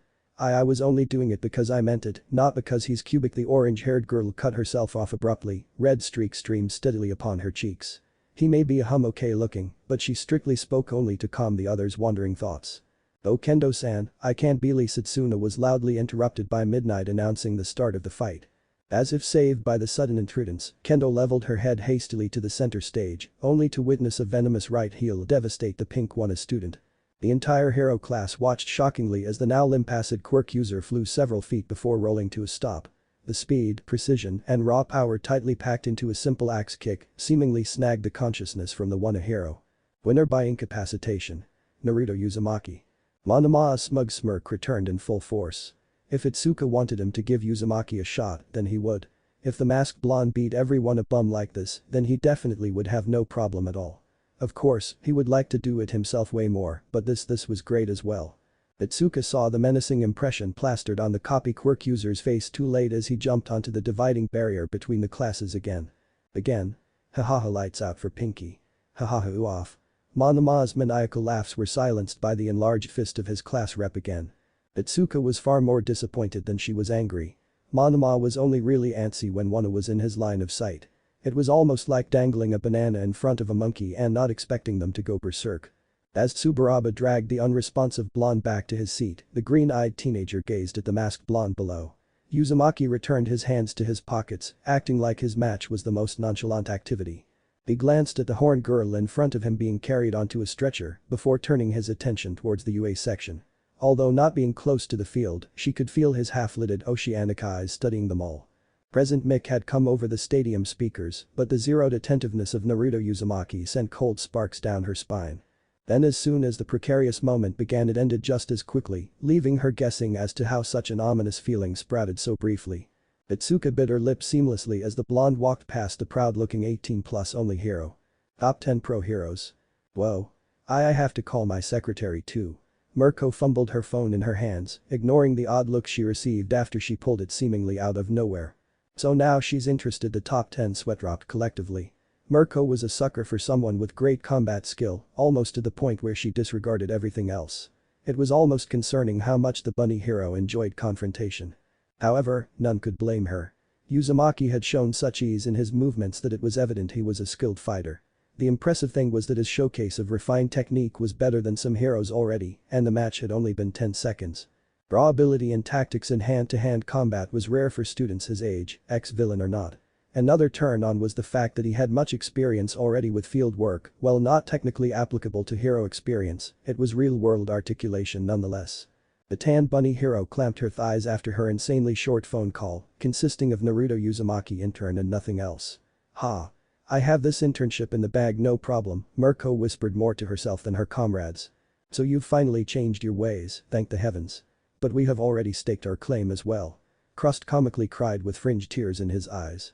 The toned woman glared, ha, as if he wouldn't choose someone who specializes in close combat. Forget what I said before, Naruto Uzumaki will be an intern at my agency after a kick like that. Oh? Are you sure? There has only been one match for Uzumaki-kun so far. Ryukyu stated amusingly. Mirko thought it over for a second. I may not have the best eye for talent, but I know a fellow specialist when I see one. Uzumaki had no hesitation, no exaggerated movements, and no physical limitations. Why would I pass and wait for others to sink their claws before me? The tanned woman explained, getting total agreement from the top 10. I'm not sure how much of a chance you have. I mean, Hawk-san and Uzumaki-san are more related personality-wise. Shouldn't he go to an agency with a hero most fitted to himself? Gang Orca interrupted, reflecting on how Uzumaki replicated Kigo so effortlessly. I too thought that as well. Not that I won't try to sway the young boy to my own any less. Best Jeanist slicked his index and thumb through his sleek hair. The kami kept one hand behind his head, boringly listening in. It seemed the others were already drawing him to be the most likely to land Uzumaki, not that he thought any differently. The masked blonde was too good a chance to pass on to other agencies. It was slightly unfortunate that he didn't get to meet the other blonde beforehand. Mirko scoffed, as if the troublemaking diva would be a good influence. She sent the red-winged hero a smug smirk. That's cool. Kigo yawned with one eye closed. The bunny hero leapt out of her seat. You think you're better than me? Mirko sought the hood of his jacket to choke him, but being held back by the others near her prevented such. Hawk stayed put, perfectly fine with ignoring Mirko as she wrestled against the grasps of Ryukyu and Crust. His antagonistic behavior made her seethe. Such a bizarre scene from the top 10 was a rarity. The others were just thankful for their booth being so secluded from the general public. From one we have Queen Versatility, Momo Yaoi Ruzu. The commotion picked up once more, directing the pro-hero's attention to center stage. Sugoi. Also from the Hero Course 1A, the shadowy, Fumikage Tokoyami. Present Mick bleared over the stadium speakers. Mirko immediately transfixed her eyesight upon the arena floor. However, the bunny hero wasn't the only female hero anticipating a great showing from the recommended UA girl from 1A. Momo Yaoi Ruzu had tremendous potential with her quirk creation. Though strong feminine heroes were fairly common, the addition of more great role models for young girls needed constant conditioning. Yaoi Ruzu had appeal and genius intellect, regardless of gender. She was a worthy appointed recommendation. Kigo cracked open his eyes after hearing the unruly silence from Mirko. Her attention was drawn instantly, just like a child. How funny. The red-winged hero smirked slightly. You know, Bunny-san, all that kick this and kick that talk makes me question your sanity. You'd think the media would have called you a battle junkie by now. Takami's face contorted into a smug smirk, knowing he had pushed a button. Creaking eerily, the tanned hero turned in her seat, forehead sprouting with tick marks. Damn you. She raged, trying to get out of her seat once more. Locker room tunnel. Naruto was heading back to the stands, waiting upon his next opponent. So you won, huh? A familiar voice broke through the echoing clacks of his heels. Leaning against the cool and clammy wall was his classmate, Hitachi Shinso. Shinso's match had gone the exact way he prescribed it to be. Of course, he didn't wish for the brainwashing quirk user to lose, but it was destined so by the outcome of the pre-selections. Whether Hitachi admitted to himself or not, simply wanting to be a hero student would never be enough. Shinso needed to not rely solely upon his quirk, like so many others do. More than a few things went into the infrastructure of one's abilities to combat and strategize within a decree of battle. Although Shinso was fundamentally sound in the areas concerning usage of tactics, his physical attributes were still average. With a quirk like the purple-haired teenagers, he could never expect opponents to always respond audibly to his taunts, especially if his quirk's weakness was discovered. Naruto nodded, stopping to the side of Shinso. The same boring eyes glanced at the blonde's emotionless face, trying to garner any explicit emotion after such a display. The whole stadium's buzz about the ex-villain turned UA Gen Ed student has yet to cease. It is mesmerizing watching people be manipulated. After all, they all feel they have made a choice out of their own free will. Did you expect all that to happen? Hitachi deadpanned. No. Of anything I expected President Mick to announce my origins, but not All Might coming to my defense. It's truly unbelievable how one person's words can cause such an effect. The masked blonde gazed lazily down the tunnel from where he came. Yeah. The dull violet-eyed teenager blandly replied. Naruto raised his head. How about your match? He asked bluntly. Shinso curled an eyebrow confusingly. Had Uzumaki not watched his match or something? Midoriya defeated me, or did you not see it? He replied. I saw it. It went as I expected. The masked blonde turned towards the slightly angered brainwashing user. Midoriya has some sort of stockpiled power quirk that was moderately applicable to breaking out of your control. The masked blonde summarized shortly. It wasn't a long drawn-out match, no, Midoriya had soundly defeated Shinso after dismantling the purple-haired boy's quirk. Not only that, but the freckled boy never used his quirk to combat Hitachi, which meant he physically overpowered the brainwasher. I overestimated my quirk. I guess I had limitations to certain quirk users, especially those with empowerments. Hypothetically speaking, depending on his opponent's strength, Shinso could control pretty much 99% of the hero world. It just so happened, a specific type of energetically based quirks were the hardest to completely command. Although, Naruto did compare the uncanny resemblance of output energy. Midoriya's activation sounds identical to All Might's. Naruto closed his eyes momentarily, your quirk will only get stronger if you do it. Depending on your hypnosis won't save you forever, but I suppose you already knew that. The blonde concluded. Hitachi nodded with slightly grit teeth. What are you going to do now? One of us not making it far into the finals is disappointing enough. Two would be incredibly dissatisfying, yet I feel you still have something planned. The brainwashing quirk user theorized. I do. I still have to showcase my worth after all. A win against a physically and mentally weaker opponent proves nothing. Naruto stoically said under his black mask. The purple-haired teenager grumbled in his head. A student making it into the finals week. What does that make everyone else to him? Naruto focused his fluorescent blue eyes on his classmate. I expected you to be more upset, all things considering. Did you have a change of heart? The masked blonde feigned curiosity, although he knew the reason for his absent brooding. Earlier on, Naruto had seen Shinso return to the stands, finding Class 1C encouraging his efforts. The pride was evident on their faces, most if not all of them expecting neither him nor Shinso to make it as far as they did. The blonde supposed Hitachi thought losing brought shame upon himself and his dreams, and being the leader of their class, he felt he had failed them. Expectantly, the introspective period he had after his match faded slightly because of said encouragement. Just like everyone else, Hitachi had dreams too, and hearing people actually praise his quirk was disorienting for him. Unintentionally, the brainwashing quirk user motivated his classmates to strive for their own goals. All they needed was for one person to show them that repeated mediocrity can improve if they tried and believed hard enough. Sort of people just gave me some things to think about. Shinso pointed his chin to the ceiling. It was obvious to the blonde that he wanted to figure out his problems on his own. The blue-eyed Uzumaki lazily nodded, hands still confined to his UA gym uniform pockets.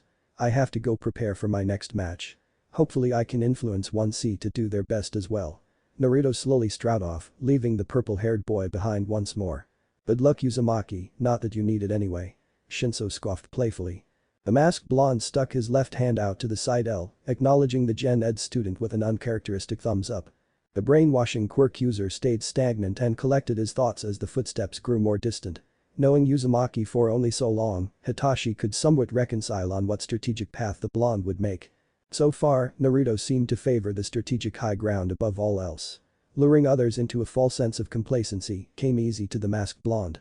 Surprisingly, the ease with which others fell for his strategic mind was disturbing. Shinso wouldn't have flinched if someone told him Uzumaki had planned such an outcome from the very beginning. Every move was excellingly attributed to a best-case scenario for the blonde. Hitachi wished there was a way to witness the blonde take an IQ test just to settle his own strategic mind. It sounds cliché, but Naruto Uzumaki's mind was probably his most dangerous weapon, bar none. Unfamiliar footsteps snapped the purple-haired teenager from his trance. Approaching from his left was the black-haired girl from 1A, obviously en route to her own match. Seeing how the next fight was soon to begin, Shinso made his way to the 1C section, considering he lost his match already. UA section. Naruto approached Class 1B as he had done before. No one had turned to discover who was returning to their section for reasons entirely obvious to himself. The announcement of his mysterious past, although extremely devoid of personal details, may have completely changed the way these hero courses thought about him. He had already rid most of them of their own chances to validate their placement in the most prestigious position of UA. Sometimes even he forgets the path to one's own goals may tramp over many who seek the same. It was too bad nonetheless, the blonde's goal was too inquisitive compared to lowly dreams of fame and fortune. Ah, Uzumaki-san, congratulations on passing the first round. An orange head swiveled in their seat to face the lazy blonde as he seated himself. Oh. Thank you, Kendo-san, it was not too difficult. Many eavesdropping, sweat dropped hearing his dismissal. Itsuka smiled, although the grin seemed shaky. All Might must think highly of you after the you-know. The big fist user nervously avoided his previous status. Naruto lowered his head onto his enclosed fist boringly, it was unexpected, nothing I couldn't have handled on my own though. Truthfully, the masked blonde had been ostracized for his past before, it was nothing new. Before Itsuka could question his deflection, a certain green-haired girl interrupted her. An ex-villain, huh? I would have peed myself if I had an entire stadium screaming at me like that. You sure are full of surprises, Uzumaki-kun. Your quirk is pretty strong too, hopefully you keep winning so you can be in our class. Tokage slithered her tongue over her lips, leading to a sickly sweet glance from Itsuka. Haha, that was the most satisfying match I've ever seen. The way Pink Girl went flying was hilarious. The sudden intrudence from Monoma was expectantly shut down by an enlarged fist. As Itsuka was distracted by the copy blonde, questions rained in from all of 1B faces from all angles, encircled the uncomfortable blonde. Are you going to be in 1B now? Did you fight All Might? Is Midnight Sensei your mom? Were you some criminal mastermind? Did you target us on purpose? What's your quirk? Are you stronger than 1A? Naruto glanced strangely at the students from 1B, suddenly acknowledging his presence. He wasn't used to such attention. It was, honestly, very uncomfortable. He married people well, but in a socially progressing talk, he may as well be the most inept. Plus the question about Midnight being his mother left him staring strangely at Tsuburaba. Yeah. From one we have Queen Versatility, Momoyaoiruzu. As if saved by the bell, everyone immediately backed off. They were confusingly attentive to all things 1A, it was kind of comical. Sugoi. Also from the hero course 1A, the shadowy, Fumikage Tokoyami. Present Mick may have been a little loud for his taste, but at least he inadvertently saved him from answering a rapidly bizarre interrogation. Hand fight. Naruto frowned under his mask. Momoyaoiruzu had exactly performed how he expected her to. The voluptuous girl overthunk her battles and was afraid to make mistakes, which led to her being rather ineffective on the field. A quirk like hers was so diverse she had almost no limits when it came to inorganic devices. Such an ability was a waste on someone who spent too much time in their own head than enacting in the line of duty. Not that he didn't believe she couldn't improve on such a weakness. Her weakness, if composed correctly, could be one of her greatest weapons, but that step was easier said than done. The girl needed experience, which a UA student had little of. Hopefully, she would still land an internship to improve her less than functional battle qualifications. But that being said, Tokoyami had an impressive quirk as well. Ascension quirk was extremely rare and one as powerful as his was almost never seen. He preyed upon Yaoiruzu's over-analysis expertly and displayed impressive ability in the cavalry battle as well. Him as an opponent would be troubling for anyone else, but for Naruto, a plan had already been divided in dealing with a quirk best fitted for the shadows. From Class 1B, the intense Tetsu. The steel user roared with his arms raised over his head. And from Class 1A, the manly Ejiro Kirishima. The sensation of deja vu enacted immediately as the red-haired boy did the exact same. Hand fight. Come on Tetsu. Get up. The Class 1B students shouted at their gray-haired classmate after the double knockout display. Disappointingly neither stood. Either way, it didn't matter, knowing a result like this led to a brief challenge constructed by the proctor. He still has a chance everyone. Calm down. Itsuka tried her best to defuse the ruckus currently undertaking some of the more competitive 1B students. In the end, Midnight relayed to the stadium about the arm wrestling match to occur when both had recovered. Though the widely entertaining fight composed of straight endurance comparable by two extremely similar quirks ended abruptly, the next match hadn't rid any excitement. Itsuki Bakugo, UA's first-year representative, would battle for the finale of the round of 16. Many had bet on the exploding blonde to win the entire tournament, so it was not surprising to witness news outlets shuffling for the best angles. Yeah. He's explosively determined and somewhat of a hothead. From Class 1A, the number 1 ranked in the UA exams, Katsuki Bakugo. Thunderous applause surmounted most introductions, except Shadow Todoroki. And now, from 1 as well, the gravitationally sound Ichako Uraraka. Naruto could almost feel the looms of pity thrown the girl's way. She didn't have the combat ability of the ashy blonde, but she still looked composed nevertheless. The masked blonde garnered a small tinge of respect for the brown-haired girl as a result. Hand fight. Seeing the bubbly one a girl almost defeat Bakugo was excitable for the entire crowd. The fact that the blonde had brutally beat her down for the entire fight had enraged the crowd, so seeing her give him a challenge was satisfying. However, Bakugo was too much of a force for her to overcome, resulting in her losing consciousness in the final stretches of the match. She fought well, but her ability to combat frontal challenges was inferior to the ashy blonde. Her quirk was definitely one that had much potential, so her limitations were only reduced by her imagination. Bakugo, like any other, had limits. Although that was true, his limits were exceeding those of his classmates, evidently showing he was no stranger to training his quirk. Another thing people may have missed was the fact that Bakugo was excellently composed, although he looked enraged and intelligent in battle. He never wasted movements and used his physical attributes in conjunction with his quirk, resulting in impressive maneuvers and increasingly difficult strides to combat. Like Todoroki, the ashy blonde already had the arsenal to become a sidekick, and it would still be a definitively close match with both. Kirishima and Tetsutetsu had recovered tremendously fast, leading to an inevitable matchup once more. Although the challengers were relatively close in quirk strength, the endurance of Kirishima reigned king. 1B had visibly quieted at the time of defeat, leaving Monomata scrounge around in his seat. Figuratively, the battle between the two was a metaphor to how close the classes were in strength, and if Tetsutetsu were to win, their class would be seen as stronger for once. Unfortunately, the steel quirk user lost, which put Shiozaki in a tough position. The green-haired girl was going to be pressured into performing well under the circumstance that she solely represented them now. Second round.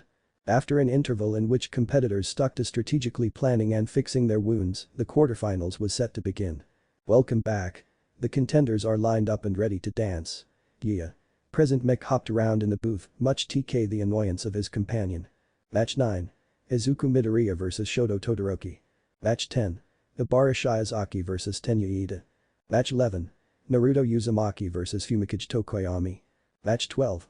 Ijiro Kirishima vs Katsuki Bakugo. Expectantly, with a lesser amount of students left, the time within the matches decreased. Therefore, the fights were going to happen quickly, one right after another. Local news networks and internet live streams maxed out in viewer attendance, leaving the first years to be the most viewed UA Sports Festival age group over their upperclassmen. Mirio Tagada was dominating the third-year bracket as always, leaving the attendance to drop to view more balanced age groups. Expectedly, the first years received the most popularity due to the fact one had fought villains in their first semester of school and won. Many believed these kids to be the next best generation of heroes, led by Bakugo and Todoroki, with up and rising stars upon the rest of 1A. At least, those headlines were the beginning audience-engaging segments. Now they had an unsuspecting ex-villain registered in the first-year Gen Ed class. Breaking news infiltrated social media, sending many fans flocking to get a glimpse of this Gen Ed student who was causing an uproar in the hero community. 250,000 live in attendance fans littered the seating. 15,000 heroes looking for interns and potential future sidekicks, this included 6 of the top 10 heroes, and 24 million online or TV watchers, ranging from all across Japan. A sixth of the land of the rising sun was witnessing the upcoming hero students from UA battle out their final rounds. All of this for first years who hadn't even finished their first semester. It was a truly record-breaking viewership that surmounted most sports events across the globe. Alright. What's going on? Let's get the quarterfinals, sponsored by Cola Coke, underway. The voice quirk user hyped the overflowing UA stadium. The half-and-half user, Shoto Todoroki, stood expressionlessly across from his opponent. White and red hair split down the middle, swayed in the light breeze, while his mismatched colored eyes never left the boy across center stage. He's shown us his potential from a quick first-round win from 1A, the Ulwer, Shoto Todoroki. Endeavor stood a few rows up, excreting his fire tauntingly at his son. Izuku stood defiantly against one if not his strongest classmate. Putting up a fight against Todoroki would not only prove to All Might but himself as well that he could fight even while hurting himself. If he could beat a strong opponent, then there was so much potential to get stronger. His victory was a close one, but his willpower held strong. From 1A, the freckled menace, Izuku Midoriya. All Might sat in his skeletal form, gripping his kneecaps in nervousness. Todoroki was going to be an extremely tough opponent, and his protege was not yet strong enough to contain one for all, but he had faith nonetheless. Fighters ready. Go. Midnight cracked her whip resoundingly, watching as Todoroki launched a straight-lined ice attack towards the ninth successor. Pan and fight. Midoriya let him win by activating his fire. How stupidly foolish. Also, by injuring himself extensively during the match, he distractedly showed that he was unfit for hero work by disregarding his limits. Naruto sat lazily, observing as Semitis and Midnight ended the fight. Todoroki was the only one left standing after the impressive blast shook the confines of the stadium. Midoriya had heart, no one could disagree with that, but he was a slave to his morals and All Might, as shown letting his opponents win, so he could feel better about himself in return. It was a sickening reversal of how Naruto would have handled the half-and-half user. Sugoi, they were both so strong, I think I would lose to both of them, so amazing. Itsuka said with her jaw dropped, some of 1B nodding as well. The fight was pretty spectacular from a fan's standpoint, but from a hero's perspective, both fighters still had many things to improve on. For one, Todoroki was too simple in attack, relying on brute force over skill. And Midoriya, the more he used his quirk, the more severe his injuries were, leaving him vulnerable for multiple staged hero missions. Although, the way Endeavor was salivating on the sidelines over his greatest masterpiece finally utilizing his own power, many probably thought Todoroki was more powerful than he was. And they were right in a way, but when the time comes for him to go against someone who has equal or had more brute strength than his own, he'd lose drastically. Shaken from his analysis, Kendo turned around concerningly. "You've been quiet, Uzumaki-san, are you nervous?" The big fist user stared at him. As expected from the class rep, stoic Oceanic's gaze at her. "Nervous? No. My opponent is not as strong as Todoroki." The masked blonde boringly drew out, voice devoid of emotion. What about Midoriya-san? He put on an impressive display, don't you think?" The emerald-eyed girl embarrassingly replied after reading the blonde's impassiveness wrong. The wavy blonde Uzumaki shook his head. "Maybe impressive to the fans, but not the heroes. He basically incapacitated himself, that's not very promising when the draft for interns comes along."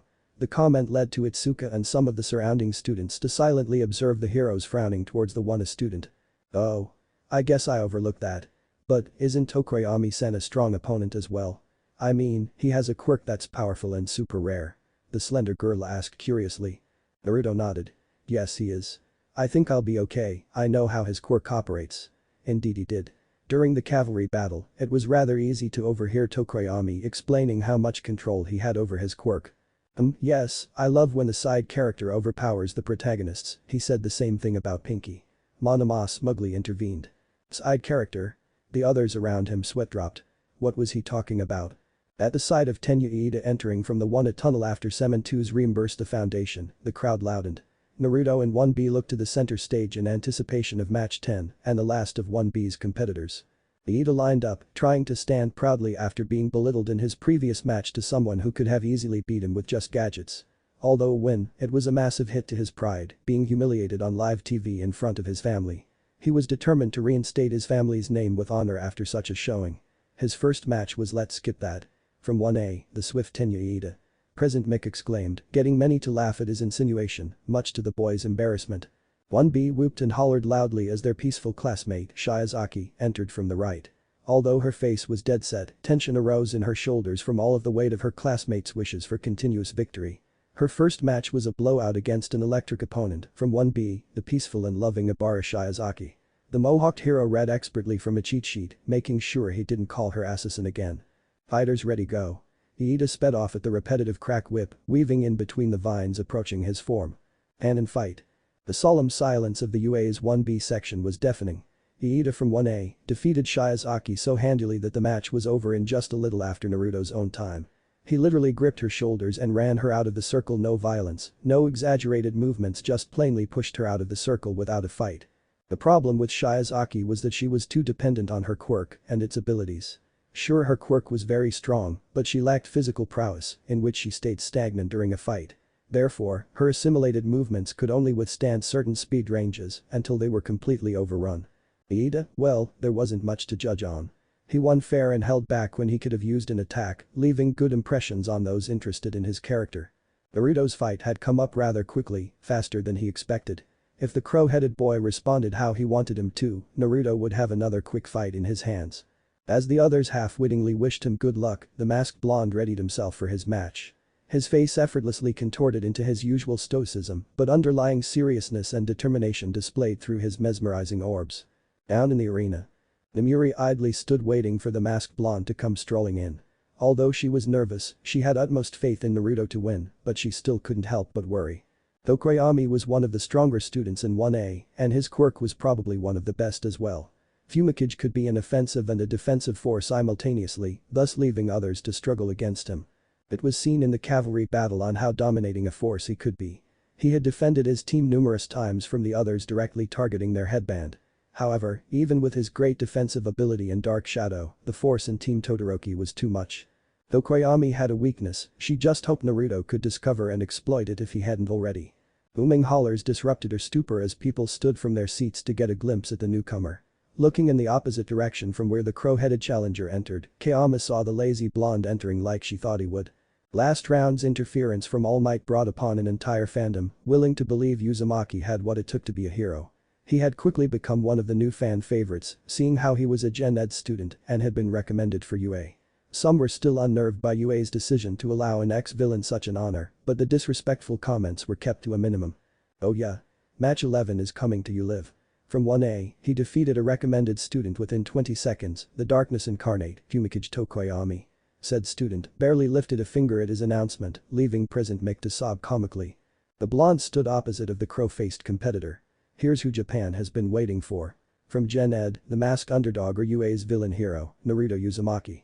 His announcement was a conundrum for fans. They were still conflicted on whether to cheer for the blonde or not, knowing he was once a villain. But just like his given title, Uzumaki was a complete oxymoron. Midnight ready to whip, glancing to Cementus, silently confirming his attentiveness as well. Fighters ready. Go. Namuri's voice reached every corner of the stadium. Dark Shadow. Fumikage's sentient quirk extended from his body with an high. Dark Shadow raced towards the blonde who dodged each claw outreached for person.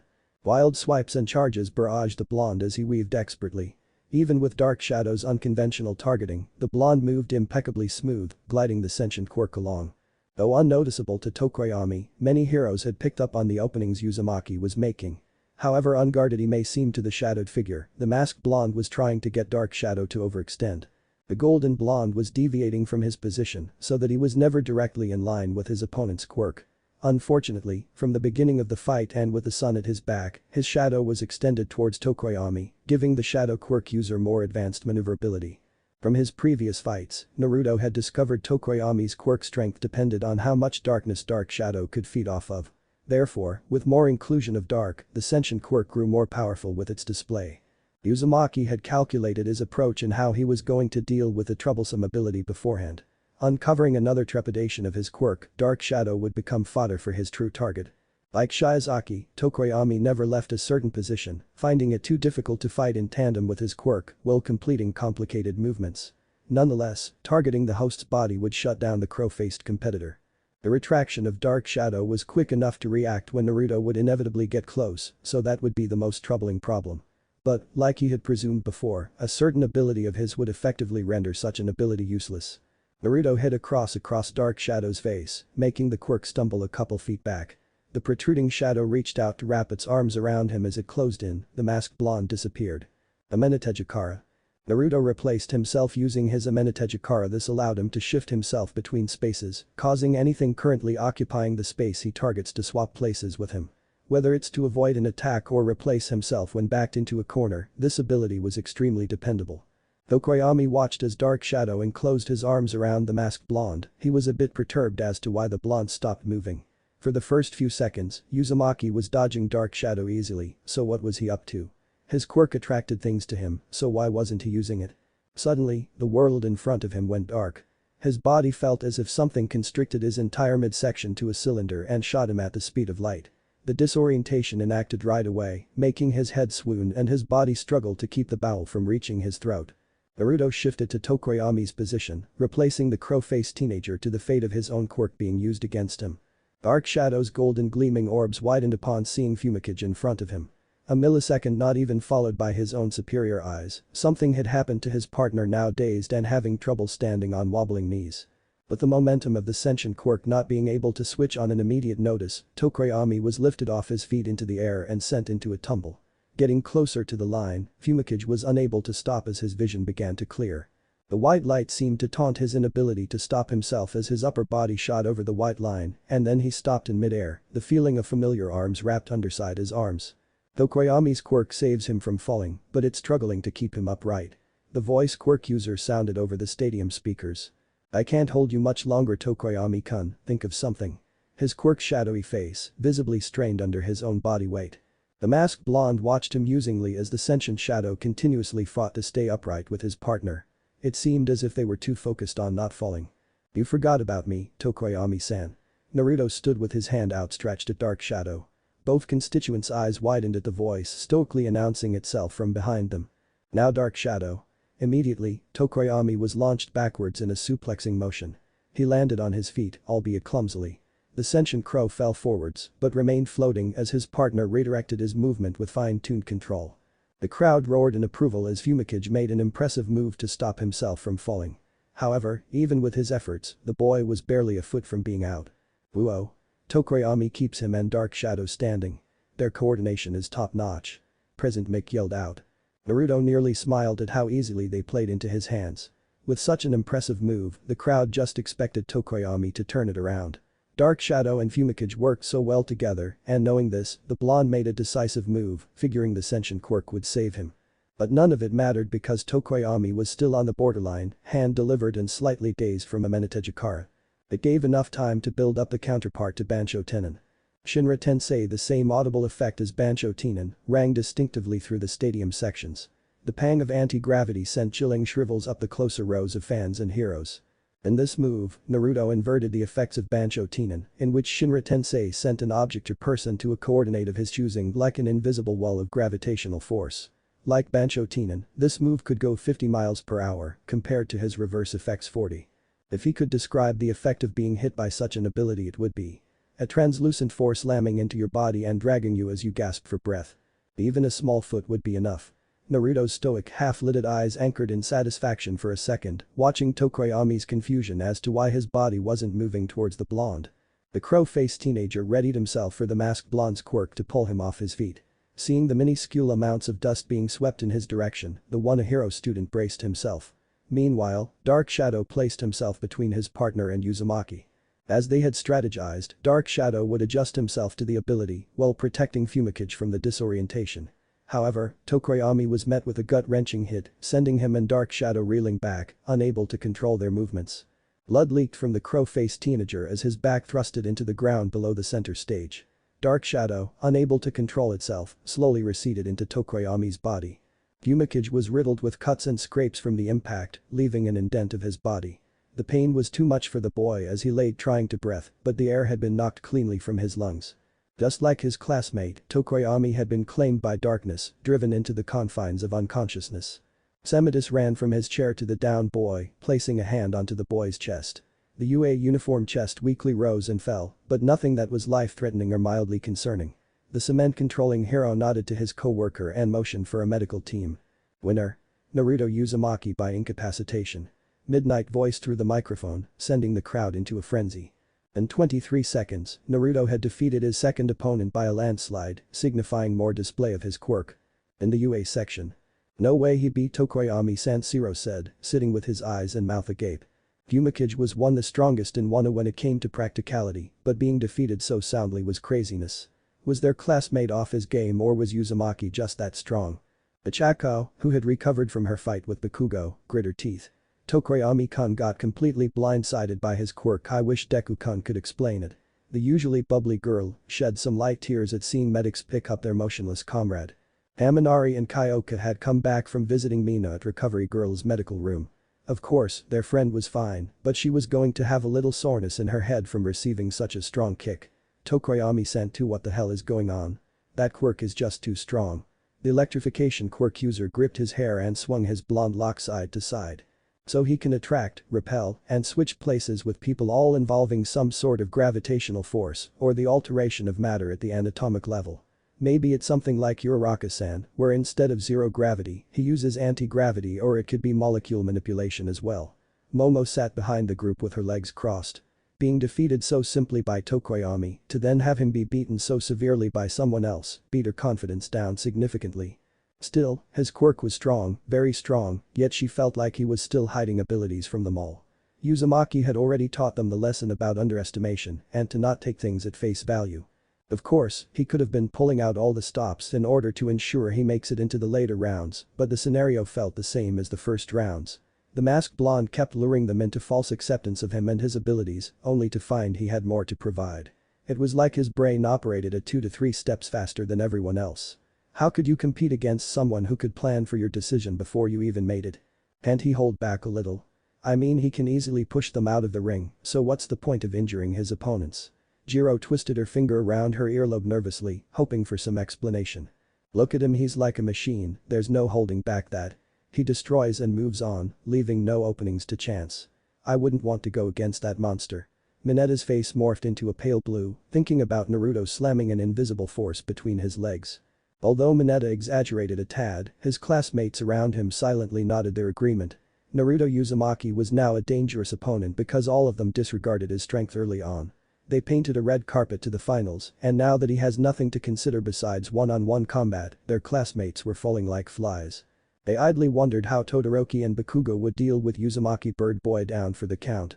Haha, what's with the frowny faces, haha. Like before, Monoma from 1B hopped their divider in order to taunt them. And then Itsuka sighed heavily, having forgotten Ito once more. A quick karate chop to the back of his neck and he was out like a light. Seriously, did he also have head injury regeneration for a quirk too? 1B's class rep peeled the copy blonde off the wall, dragging him by his collar with swirls in his eyes. Top 10 heroes. Geez, another one. This kid isn't meant to be fighting first years, Mirko said, watching blood pool around Tokoyami's mouth while Uzumaki slouched by the UA proctor. Genus swiped his forefront fingers across his blonde hair. I'd have to agree, correct me if I'm wrong, but I don't think his opponents have landed a hit on him yet. The man elegantly crossed his lengthy jean-covered legs. Collectively, neither Ishido nor Tokoyami had lasted more than 25 seconds on center stage. Nevertheless, there had been a few blowouts so far, including Todoroki vs Shiro, Kaminari vs Shiozaki, and Iida vs Shiozaki. However, all of those matches lasted 20 seconds or more, and whilst close to Uzumaki's, none had incapacitated their fellow students as he had. Most villains have a habit of drawing out their matches, although his status would suggest he'd do the same, he's efficient like All Might. Unfortunately, the HPSC would love a future enforcer like this.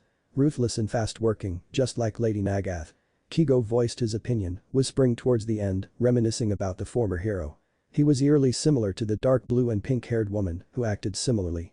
Lady Nagath was serious and disciplined. In the past, she had an optimistic outlook in her desire to be a great hero, however her ruthless and secret work for the Public Safety Commission left her jaded and disillusioned.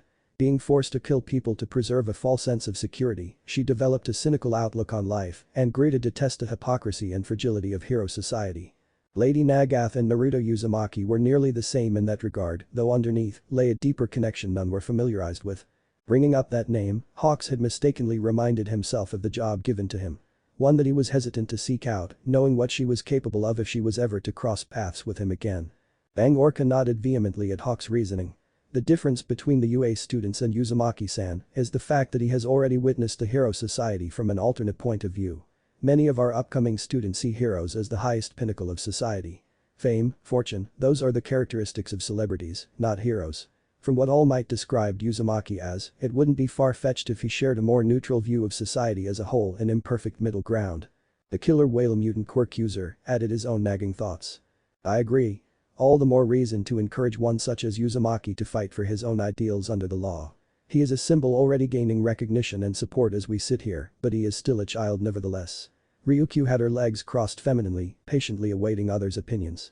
Still a child, Kigo observed the stoic boy drifting towards his locker room. That was no child, one such as Naruto Uzumaki never truly had a taste of childhood. He's been on his own from day one. No child would survive without having mental capacity well beyond their years.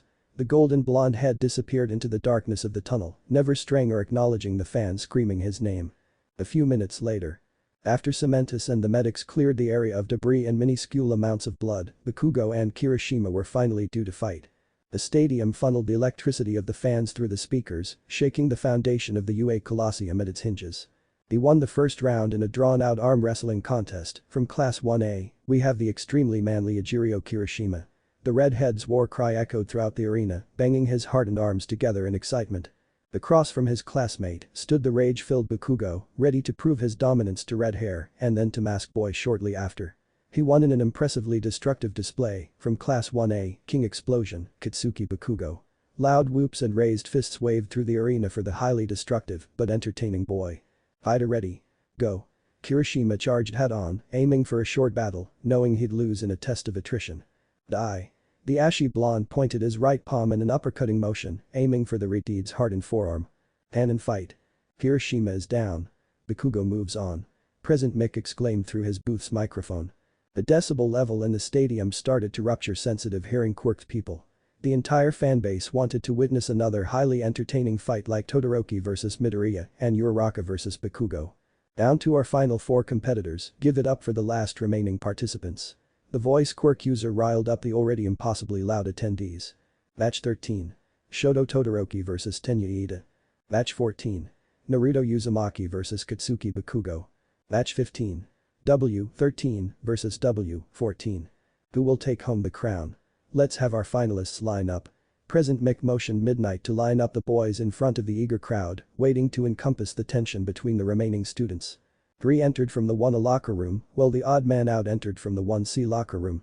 All 4 were escorted to their respective positions, leaving the respective cameras and journalists to position themselves in the front rows. A second-rated competitor, winning both matches with high levels of unforeseen force from 1A, the Blistering Frost, Shoto Todoroki. The half-and-half user stepped forward, reluctantly raising his right hand. A 5th-rated competitor, winning both matches with unmatched speed and agility from 1A, the Turbo Obstructor, Tenya Iida. Said blue-haired boy stepped forward militaristically, bowing at the waist. The first-ranked competitor, winning both matches with impressive battle IQ and power from 1A, the first-year representative, Katsuki Bakugo. Stepping forward, it was surprising to see such venom directed at his newest opponent who ignored him effortlessly. And lastly, he was ranked 60th coming into the sports festival, sneaking by the competition and winning both finals matches with brutal efficiency from Gen Ed 1C, the underdog and UA's villain hero, Naruto Uzumaki. The masked blonde stepped forward, nodding his head lazily before retreating back to spot. The ashy blonde next to him glared at the back of his head all the way. The vast majority of Japan watched from their couches, train stations, TV store windows, and any device they could get their hands on. The first-year event was becoming one of the widest streamed events of the UA Sports Festival, surpassing the Golden Class led by All Might in his UA days. For all they know, these boys could be the face of Japan in 5 to 10 years, replacing the old and in with the new. Of course, in those years, Hawks and Mirko would be leading the generations. Tartarus Prison. Damn 60th. Could have fooled me that Uzumaki boy is something else. He's really spicing up the sport festival with how he's defeating his opponents. They aren't censoring his knockouts either. A random inmate commented, getting the others to throw collectibles around, betting on the winner. A woman sitting not too far from the conversation heard the name being called over the TV speakers. Her dark eyes shook in shock, hearing a name she hadn't heard in what felt like forever. Turning around from where she was seated in her jumpsuit, her face only grew paler seeing a blonde-haired teenager with unforgettable oceanic eyes. Although his face was masked, she could tell he was still as handsome as she remembered him. Tears formed in the corners of her eyes, forcing her to drop her head to avoid a scene. Her orange sleeve was brought up to wipe her eyes, leaving slight red marks. For the first time in a long time, her world grew a little lighter at seeing that face again, even if it was through a TV screen. The woman clenched her fists to her pant legs with venomous determination. One of these days I will see you again. The figure stared with a heavy heart, hoping to see that beautiful face in person. But for now just seeing him through a small TV screen would satisfy barely. End. What if Naruto time skipped quirk in My Hero Academia? End here, and thanks for watching my video till the end.